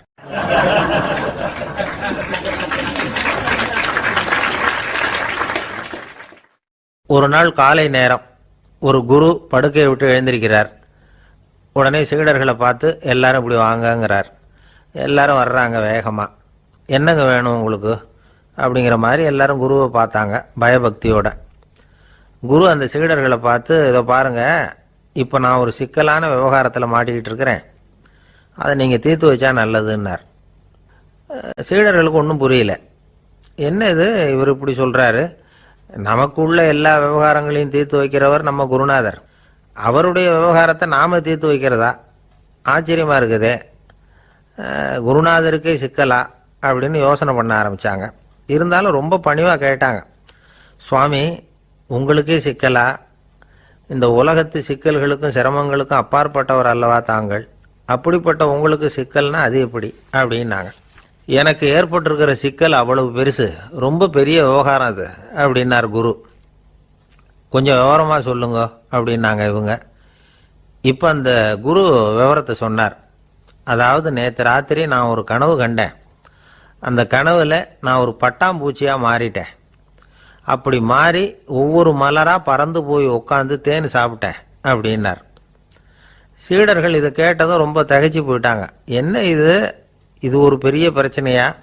ஒரு சாதாரண கனவு கண்டதுக்காகவா இந்த காலை வேளையில் நம்மளையெல்லாம் குருநாதர் இவ்வளவு அவசரமாக கூப்பிட்டுருக்கார் அப்படின்னு நினச்சாங்க. இருந்தாலும் கேட்டாங்க, இதில் என்ன சிக்கல் சுவாமி? கனவுங்கிறது எல்லாருக்கும் வரத்தானே செய்யும் அப்படின்னார் ஒரு சீடர். சீடர்களே, பிரச்சனை அது இல்லை. நான் இன்னைக்கு காலையில் கண்ணு முழிச்சு பார்த்தப்போ நான் நானாக மறுபடியும் மாறிட்டேங்கிறத தெரிஞ்சுக்கிட்டேன். இதில் சிக்கல் என்னன்னா, இப்போ அந்த பட்டாம்பூச்சி தான் நானாக ஆயிட்டதாக கனவு கண்டுகிட்டு இருக்கா அப்படிங்கிறது தான். ஒரு மனுஷன் பட்டாம்பூச்சி ஆகிறதாக கனவு காண முடியுங்கிறப்போ அந்த பட்டாம்பூச்சியும் மனுஷனாக ஆகிறதாக கனவு காண முடியும் இல்லையா? இப்போ எனக்கு யதார்த்த நிலை தெரியணும், எது நிஜம்னு தெரியணும். நேற்று ராத்திரி நான் கண்டது கனவா, அல்லது இது பட்டாம்பூச்சி கண்டுகிட்டு இருக்கிற கனவா? இதுதான் குரு கேட்ட கேள்வி. இதை கேட்டதும் சீடர்கள் ரொம்ப குழம்பி போயிட்டாங்க. சுவாமி, இது வரைக்கும் நாங்கள் தூங்குறப்ப பார்க்கறது கனவுன்னும் மூழ்கிக்கிட்டு இருக்கிறப்ப பார்க்கறது நனவுன்னு நம்பிக்கிட்டு இருக்கிறோம். இப்போ எங்களை ரொம்ப குழப்பிட்டீங்க, இதுக்கு பதில் சொல்ல எங்களுக்கு சக்தி இல்லை அப்படின்னு சொல்லிவிட்டாங்களாம். அதுக்கப்புறம் அந்த குரு சொன்னாராம், நினைவு தான் முக்கியமான அம்சம். முடிவு கட்டம்னா பகலின் நினைவுகளை விட இரவின் கனவுகளே ரொம்ப உண்மை. ஒருத்தன் தூங்க போனால் தூங்கிக்கிட்டே இருந்தால் அவன் காணும் கனவு பொய்ங்கிறத அவன் உணர மாட்டான். ஒவ்வொரு கனவும் காணும் பொழுது அது ரொம்ப உண்மையாக தான் தெரியுது. ஒரு கனவு கூட உண்மை இல்லைன்னு கனவுல தோன்றுவதே இல்லை அப்படின்னார் குரு. அகில வாழ்வு அத்தனையும் சொற்பனம் கண்டாய் அப்படிங்கிறார் தாயுமானவர்.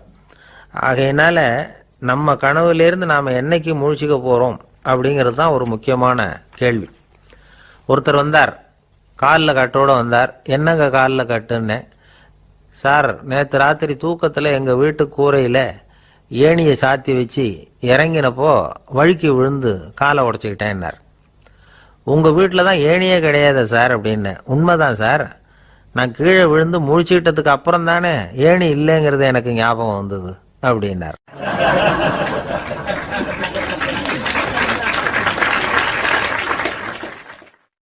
சில பேர் ஆளை பார்த்தா 60 வயசு மாதிரி தோணும். உண்மையான வயசு என்னன்னு பார்த்தா 40 அல்லது 45 சில பேரை பார்க்கறதுக்கு 45 மாதிரி தெரியும், உண்மையிலேயே 65 தாண்டி இருப்பாங்க. ஒரு மனிதனுக்கு 2 வகையான வயது உண்டுங்கிறார் ஓஷோ. அதாவது உடம்புக்குன்னு ஒரு வயசு, மனசுக்குன்னு ஒரு வயசு. முதல் உலக மகாயுத்தம் நடந்தது இல்லையா, அது முடிஞ்சதுக்கு அப்புறம் முதல் தடவையா மனிதனின் மூளை வளர்ச்சியை பற்றி மனநல வைத்தியர்கள் ஒரு கணக்கெடுப்பு சோதனை நடத்தினாங்களாம். அது வரைக்கும் மனிதனுக்கு 2 வகையான வயது உண்டுன்னு யாரும் சிந்திச்சதே இல்லையா. அந்த உலக மகா யுத்தம் முடிஞ்சதுக்கு அப்புறம் மனிதனுடைய சராசரி மனதின் வயதை கணக்கிட்டு பார்க்கும் பொழுது அவங்களுக்கெல்லாம் ரொம்ப அதிர்ச்சியாக இருந்துதான். ஏன்னா அது ரொம்ப பின்தங்கிய நிலையில் இருந்திருக்கு, வளர்ச்சி அடையாத நிலையில் இருந்திருக்கு. அவங்க கண்டுபிடிச்ச பிரகாரம் அப்போ மனசோட சராசரி வயசு என்ன தெரியுமா? 14. அப்படின்னா பார்த்துங்க, உடல் ரீதியாக ஒருத்தரோட வயசு 70 கூட இருக்கலாம், ஆனால் மனசோட வயசு 14 தான். இதுக்கு நேர்மாறாக அமைஞ்சு போச்சுன்னு வச்சுங்க. அதாவது ஒருத்தருக்கு உண்மையிலேயே 14 வயசு, அதாவது உடலோட வயசு 14, அவரோட மனசின் வயசு 70ன்னு வச்சுக்கோங்க. இப்படி அமைஞ்சுட்டுதுன்னா அவர் சீக்கிரம் ஞானத்தன்மை அடைஞ்சிருவார் அப்படின்னு அர்த்தம். இப்போ நமக்கெல்லாம் உடம்போட வயசு மனசோட வயசு ரெண்டும் ஒன்றா இருந்துட்டா அதுவே போதும், அதுவே பெரிய விஷயம். இப்போ எமர்சன் கிட்ட போய் ஒருத்தர் கேட்டாராம், உங்கள் வயசு என்ன அப்படின்னு. அவர் உடனே பதில் சொல்லியிருக்கார், 360 வருஷம் அப்படின்னாராம். கேட்டவர் குழம்பி போயிட்டார். அவர் என்ன சொல்கிறாரு, 360 வயசா? என்ன நம்ம காதில் தான் சரியாக விழலையா? எமர்சன் எப்பவும் உண்மையை பேசுகிற ஒரு சிறந்த அறிவாளி, அவர் இப்படிலாம் பொய் சொல்ல மாட்டாரே அப்படின்னு ஒரு யோசனை பண்ணிக்கிட்டே இவர் மறுபடியும் அவர் கிட்ட போனாராம். ஐயா, நீங்கள் சொன்னது சரியாக என் காதில் விழலை, அதனால் மறுபடியும் கேட்குறேன், உங்கள் வயசு என்ன அப்படின்னாராம். எமர்சன் மறுபடியும் சொல்லியிருக்கிறார், 360 வருஷம்னு. வந்தவருக்கு உண்மையிலேயே அதிர்ச்சியாக போட்டுது. அதுக்கப்புறம் மெதுவாக ஆரம்பித்தாராம், ஐயா நீங்கள் சொல்கிறத என்னால் ஏற்றுக்க முடியாது. எப்படி பார்த்தாலும் இப்போ உங்களுக்கு வயசு ஒரு 60க்கு மேலே இருக்காதுன்னு நினைக்கிறேன் அப்படின்னாராம். நீங்கள் சொல்கிறது சரிதான், அது என் உடம்போட வயசுன்னாராம் எமர்சன். அப்படின்னா ஏற்கனவே நீங்கள் சொன்னது அப்படின்னு கேட்டிருக்காரு, அது என் மனசோட வயசு அப்படின்னாராம். நம்மளை பொறுத்த வரைக்கும் அறிவு தூசு படிஞ்சிருக்கு, அது மாதிரியே அன்பும் மாசுபட்டிருக்கு. இது ரெண்டையும் சுத்தம் பண்ண வேண்டியிருக்குது. அப்போ தான் நாம் சரியான வயசில் வாழ முடியும். ஒரு ஆசாமி இருக்கிறார், அவருக்கு உடம்போட வயசு அதிகம், மனசோட வயசு ரொம்ப குறைச்சல், குழந்த மாதிரி. அவர் ஒரு ஆஸ்பத்திரியில் படுத்திருக்கிறார். நர்ஸம்மா எல்லாருக்கும் மருந்து கொடுத்துட்டு போகிறாங்க. கொஞ்ச நேரம் கழித்து திரும்பி வந்தாங்க. அப்போ இவர் அந்த அம்மாவை கூப்பிட்டு சொல்கிறார், இதை பாருங்கள் சிஸ்டர், நீங்கள் எல்லாருக்கும் சின்ன சின்ன மாத்திரையாக கொடுத்துட்டு எனக்கு மட்டும் நீளமான மாத்திரையாக கொடுத்துட்டீங்க. முழுங்கிறதுக்கு ரொம்ப கஷ்டமாக போச்சு.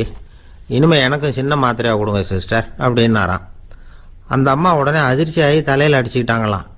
நான் கஷ்டப்பட்டு மாத்திரையை முழுங்கினத்துக்கு நீங்கள் ஏமா தலையில் தட்டிக்கிறீங்க அப்படின்னு கேட்டிருக்காரு இவர்.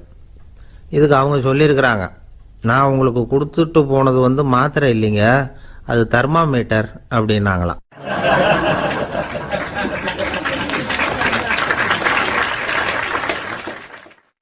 நாட்டில் நல்லவங்க ஒருத்தர் 2 பேர் இருக்கிறதுனால தாங்க மழையே பெய்யுது அப்படின்னு சொல்றது உண்டு.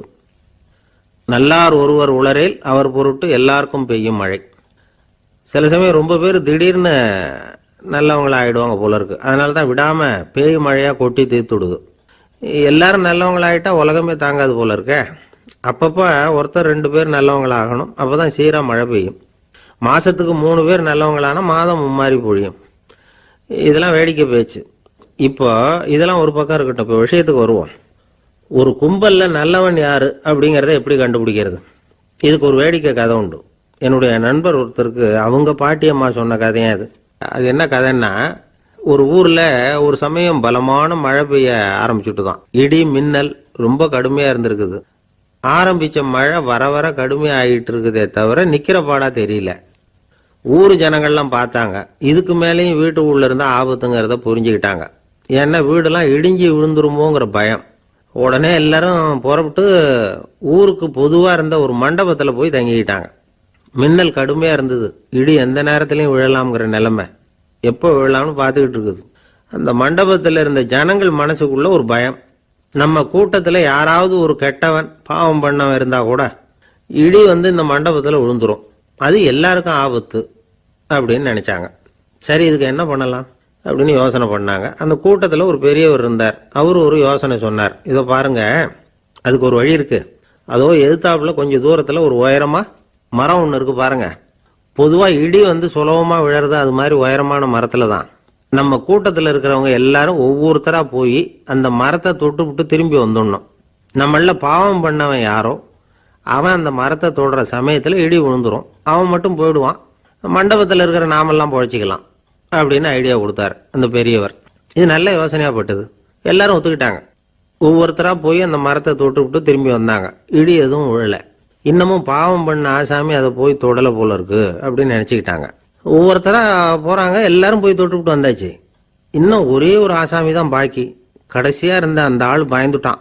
இது வரைக்கும் இடி விழலைன்னா இப்ப என்ன அர்த்தம்? இப்ப நாம தான் பாக்கி, நாம தான் தப்பு பண்ண ஆள் போல இருக்கு அப்படின்னு நினைச்சுட்டான். அதனால துணிச்சலா போய் தொடறதுக்கு பயந்தான், தயங்கிக்கிட்டே இருந்தான். இருந்தாலும் மற்றவங்க எல்லாம் சும்மா இருப்பாங்களா? கட்டாயப்படுத்தி கழுத்தை பிடிச்சி தள்ளாத குறையா அவனை தள்ளி விட்டாங்க, போய் தொட்டுட்டு வாடான்னு. அவன் நடுங்கிட்டே போய் அந்த மரத்தை தொட்டான். அதே வினாடி ஒரு பயங்கரமான மின்னல் இடி விழுந்துட்டுது. எங்க விழுந்தது தெரியுமா? அந்த ஆள் மேல இல்ல, மண்டபத்துல விழுந்தது. மண்டபத்துல இருந்தவங்க பூரா காலி. அந்த ஒரு ஆள் மட்டும் புழைச்சிக்கிட்டான். இந்த ஒரு ஆளை காப்பாத்துறதுக்காக தான் இடி மண்டபத்துல விழாம இருந்திருக்குது. இதுதான் கதை. அதனால நல்லவங்க எப்படியும் தப்பிச்சுக்குவாங்க அப்படிங்கிறது ஒரு நீதி. ஒருத்தன் அப்படிதான் தெருவில் நடந்து போய்கிட்டு இருந்தான், ரொம்ப நல்லவன். எதிரில் ஒருத்தன் சைக்கிளில் வந்துகிட்டு இருந்தான். அதுல மோதி இவன் கீழே விழுந்துட்டான். சைக்கிள்காரன் உடனே இறங்கி இவனை தூக்கி விட்டான். இவன் எழுந்திரிச்சு அவனை முறைச்சி பார்த்தான். அப்படி பார்க்காதீங்க சார், நீங்க ரொம்ப புண்ணியம் பண்ணியிருக்கீங்க, அதுதான் இப்போ சைக்கிளில் மோதிக்கிட்டீங்க அப்படின்றான். என்ன அப்படி சொல்றேன் நான்? இவன் 10 நிமிஷத்துக்கு முன்னாடி நான் லாரி ஓட்டிட்டு வந்தேன், அப்போ நீங்க எதிரில் வந்திருந்தீங்கன்னா என்ன ஆயிருக்கும் அப்படின்னானா அவன்.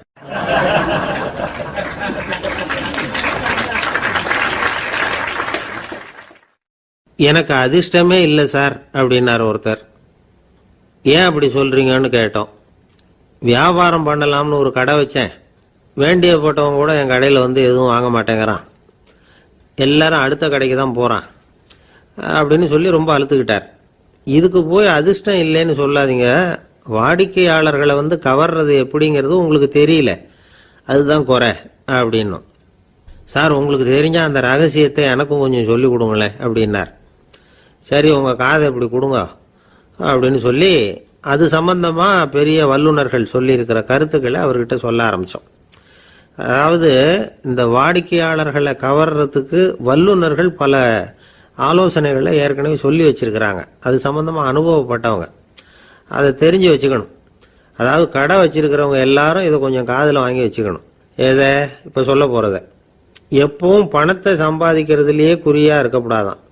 அதை விட முக்கியமா நீங்க சம்பாதிக்க வேண்டியது வாடிக்கையாளர்களுடைய மன நிறைவு. வர்றவங்க திருப்தியோட போகணும், அது முக்கியம். அதுல கவனமா இருக்கணும். கடைக்கு வர்ற ஒருத்தர் ஏதாவது ஒரு குறை சொல்றாருன்னு வச்சுங்க, அதை அலட்சியப்படுத்தக்கூடாது. ரொம்ப அக்கறையோட அதை காது கொடுத்து கேட்கணும். அப்படியா சார், அதை நான் அவசியம் கவனிக்கிறேன் அப்படின்னு சொல்லணும். ஒருத்தர் வரார், சார் நேத்திக்கு உங்க கடையில் இதை நான் வாங்கிட்டு போனேன், வீட்டில் இது வேணான்னு சொல்லிவிட்டாங்க, அது திருப்பி கொடுக்கறதுக்காக தான் வந்திருக்கிறேன் அப்படின்னு சொல்லி திருப்பி கொடுக்குறார். உடனே நீங்க முகம் சுளிக்க கூடாது, எரிச்சல் படக்கூடாது. வழக்கம் போல நிதானமா முகம் அலர்ச்சியோட அதை திருப்பி வாங்கிக்கணும். இவ்வளவு ரூபாய்க்கு சாமான் வாங்கினா இந்த ஸ்பூன் அன்பளிப்பு, இப்படி ஏதாவது கொடுக்கலாம். பண்டிகை காலங்கள்லேயும் பொருள்கள் வாங்குறவங்களுக்கு இப்படி ஏதாவது பொருத்தமா ஒரு அன்பளிப்பு கொடுக்கலாம். நீங்க கொடுக்கறது ஒரு சர்வசாதாரணமான பொருளா இருந்தா கூட அது வாங்குற ஒரு மனசுல ஒரு மகிழ்ச்சியை ஏற்படுத்தும். எதுவும் உங்களால கொடுக்க முடியலன்னா உங்க முகம் நிறைஞ்ச சிரிப்பையாவது கொடுங்க, அது போதும். உங்க கடையில் இல்லாத ஒரு பொருளை வாடிக்கையாளர் கேட்கிறார், உடனே இல்லைன்னு முகத்தில் அடிச்சது மாதிரி சொல்லிடக்கூடாது. கொஞ்சம் உட்காருங்க சார் அப்படின்னு சொல்லி உங்க பணியாளர் யாரையாவது அனுப்பி வெளியில இருந்து வாங்கிட்டு வர சொல்லி அவர்கிட்ட கொடுக்கலாம். சில பேர் உங்க கடைக்கு வரும்பொழுது அவங்க வீட்டு குழந்தைகளையும் கூப்பிட்டுக்கிட்டு வர்றாங்கன்னு வைங்க. நீங்க என்ன செய்யணும்னா அந்த குழந்தைகளை முதல்ல கவனிக்கணும். அது கண்ணத்தை கிள்ளணும், அதுகிட்ட விளையாடணும், அதுக்கு ஏதாவது மிட்டாய் பிஸ்கட் எதையாவது கொடுத்து அது கவனத்தை கவரணும். அதுக்கப்புறம் பெரியவங்களை கவனிக்கலாம். உங்க கடையில வேலை செய்யற பணியாளர்கள் சுத்தமா இருக்கணும், சிரிச்ச முகம், சுறுசுறுப்பு, இது ரெண்டும் அவங்களுக்கு தேவை. அழுது வடிஞ்சிக்கிட்டு இருக்கக்கூடாது. அப்புறம் இன்னொரு விஷயம், அதிகமா பொருள் வாங்குற ஒருத்தர்கிட்ட அதிக மரியாதையாகவும் குறைச்சலா பொருள் வாங்குறவர்கிட்ட வேற விதமாகவும் நடந்துக்க கூடாது. எல்லாருக்கிட்டையும் சமமா நடந்துக்கணும். 5 ரூபாய்க்கு வாங்கினாலும் சரி, 500 ரூபாய்க்கு வாங்கினாலும் சரி, அவங்க கிட்ட நீங்க காட்டுற மரியாதையில வித்தியாசம் இருக்கக்கூடாது. எல்லாத்துக்கும் மேல உங்க கடையில ஒரு பொருள் வாங்கினா அது உண்மையானதா இருக்கும், தரமுள்ளதா இருக்கும் அப்படிங்கிற நினைப்பு ஜனங்களுக்கு வரணும். அதனால தரமான பொருளையே நீங்க உங்க கடையில வச்சிருக்கணும். இது வரைக்கும் நான் சொன்னதையெல்லாம் கவனத்துல வச்சுக்கிட்டு நீங்க கடையை ஆரம்பிச்சீங்கன்னா வியாபாரம் பிச்சுக்கிட்டு போகும். அப்படி போகலன்னா அதுக்கப்புறம் கேளுங்க. ஏன்னா இந்த யோசனைகள்லாம் அனுபவப்பட்டவங்க சொல்லியிருக்கிற யோசனைகள். இந்த யோசனைகள்ல நீங்க எச்சரிக்கையா இருக்க வேண்டிய ஒரு விஷயம் உண்டு. அது என்னங்கிறதையும் தெரிஞ்சு வச்சுக்கிறது நல்லது. என்னுடைய நண்பர் ஒருத்தர் வந்தார். சார், உங்கள் யோசனையை கேட்டதுனால நான் ஒரு அறை வாங்கினது தான் மிச்சம்னார். என்ன ஆச்சுன்னு கேட்டேன். எங்கள் கடைக்கு ஒரு பெரிய அம்மா குழந்தைய தூக்கிட்டு வந்தாங்க சார். உங்கள் யோசனைப்படி அந்த குழந்தையோட கன்னத்தை கிள்ளணும்னு முயற்சி பண்ணினேன். திடீர்னு அந்த நேரம் பார்த்து அந்த குழந்தை தலையை குனிஞ்சிக்கிட்டுது. என் கை குழந்தையோட கன்னத்துக்கு பதிலாக அது தூக்கிட்டு வந்தவங்க கன்னத்தை கிள்ளி விட்டுது. அதுதான் அப்படி ஆயிட்டுது அப்படின்னார், கன்னத்தை தடவிக்கிட்டே.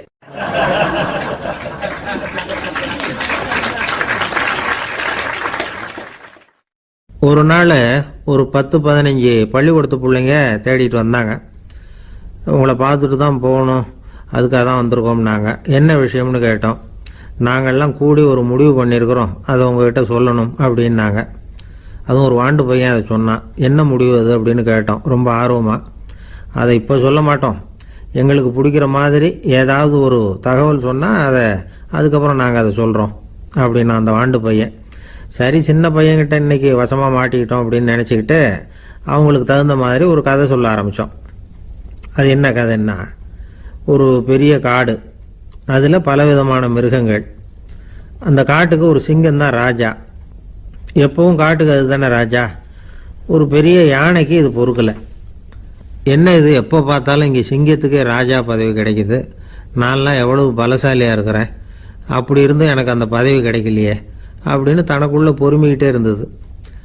ராஜா பதவியை நினச்சி ரொம்ப ஏக்கம், அதுக்கு பதவி மோகம். இந்த சமயம் பார்த்து ஒரு குள்ள நரி கூட்டம் அதை தேடிட்டு வந்தது.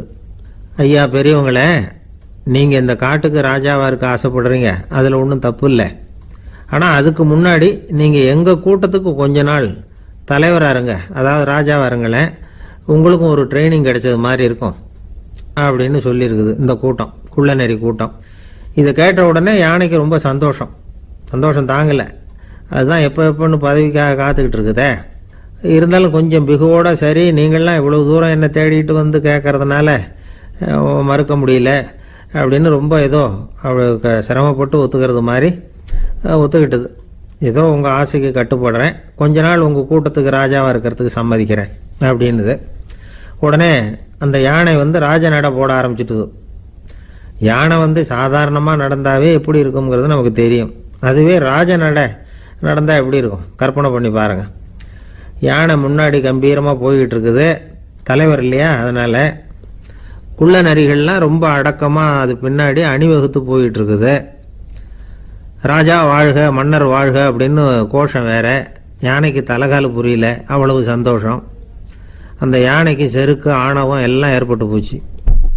அதுக்கப்புறம் அது தரையை பார்க்குமா, நிமிர்ந்து நடக்க ஆரம்பிச்சுட்டுது. தரையை பார்க்கறதே இல்லை. அப்படி போயிட்டு இருக்கிறப்போ ஒரு சதுப்பு நிலத்தில் திடீர்னு காலை வச்சுட்டுது. அவ்வளவுதான், கால் உள்ளே போட்டுது. இன்னொரு காலை எடுத்து வச்சுது, அதுவும் உள்ளே போட்டுது. அந்த 2 காலையும் எடுக்கிறதுக்காக அடுத்த 2 காலையும் அழுத்திச்சு, அதுவும் உள்ளே போக ஆரம்பிச்சுட்டுது. இப்போ 4 காலம் வசமாக சேத்துல அழுந்தி போச்சு, எடுக்க முடியல. குள்ள நரிகள்லாம் அதை சுற்றி சுற்றி வந்தது. சிலது சுற்றி நின்று டான்ஸ் ஆட ஆரம்பிச்சுட்டுது யானையை பார்த்துட்டு. இதை யானை பார்த்தது. என்ன இது, தலைவர் நான் தவிச்சுக்கிட்டு இருக்கிறேன், தொண்டர்கள்லாம் சுற்றி நின்று வேடிக்கை பார்த்துக்கிட்டு இருக்கிறீங்க, டான்ஸ் ஆடுறீங்க அப்படின்னு கேட்டுதான். தொண்டர்களே, தலைவர் நான் தவிச்சுக்கிட்டு இருக்கிறது உங்களுக்கு தெரியலையா? இப்போ உடனே உங்கள் தலைவரை காப்பாற்ற வேண்டியது உங்கள் கடமை இல்லையா அப்படின்னு கத்துச்சான் அந்த யானை. குள்ள நரிகளில் ஒன்று முன்னாடி நின்று அந்த யானையை பார்த்து தான், தலைவரே எங்களுக்கு ரொம்ப நாளாக ஒரு ஆசை, அந்த ஆசையை நிறைவேற்றிக்கிறதுக்காகத்தான் உங்களை எங்கள் தலைவராக ஏற்றுக்கிறோம்னு சொன்னோம் அப்படின்னு தான். என்ன ஆசைன்னு கேட்டிருக்கு யானை. யானை கறி சாப்பிட்டு பார்க்கணுங்கிறது எங்களுக்கு ரொம்ப நாளாக ஆசை, அது இன்னைக்கு தான் நிறைவேற போகுது அப்படின்னு தான் அந்த நரி. இதை கேட்ட உடனே அந்த யானை அப்படியே மூர்ச்சி ஆகிட்டு தான். நரிகள்லாம் அது மேலே ஏறி குதற ஆரம்பிச்சுட்டு தான். பதவி மேலே இருந்த பேராசை அந்த பலசாலியான யானையையே மாட்டி விட்டுட்டுது பார்த்தீங்களா அப்படின்னு சொல்லி முடித்தோம்.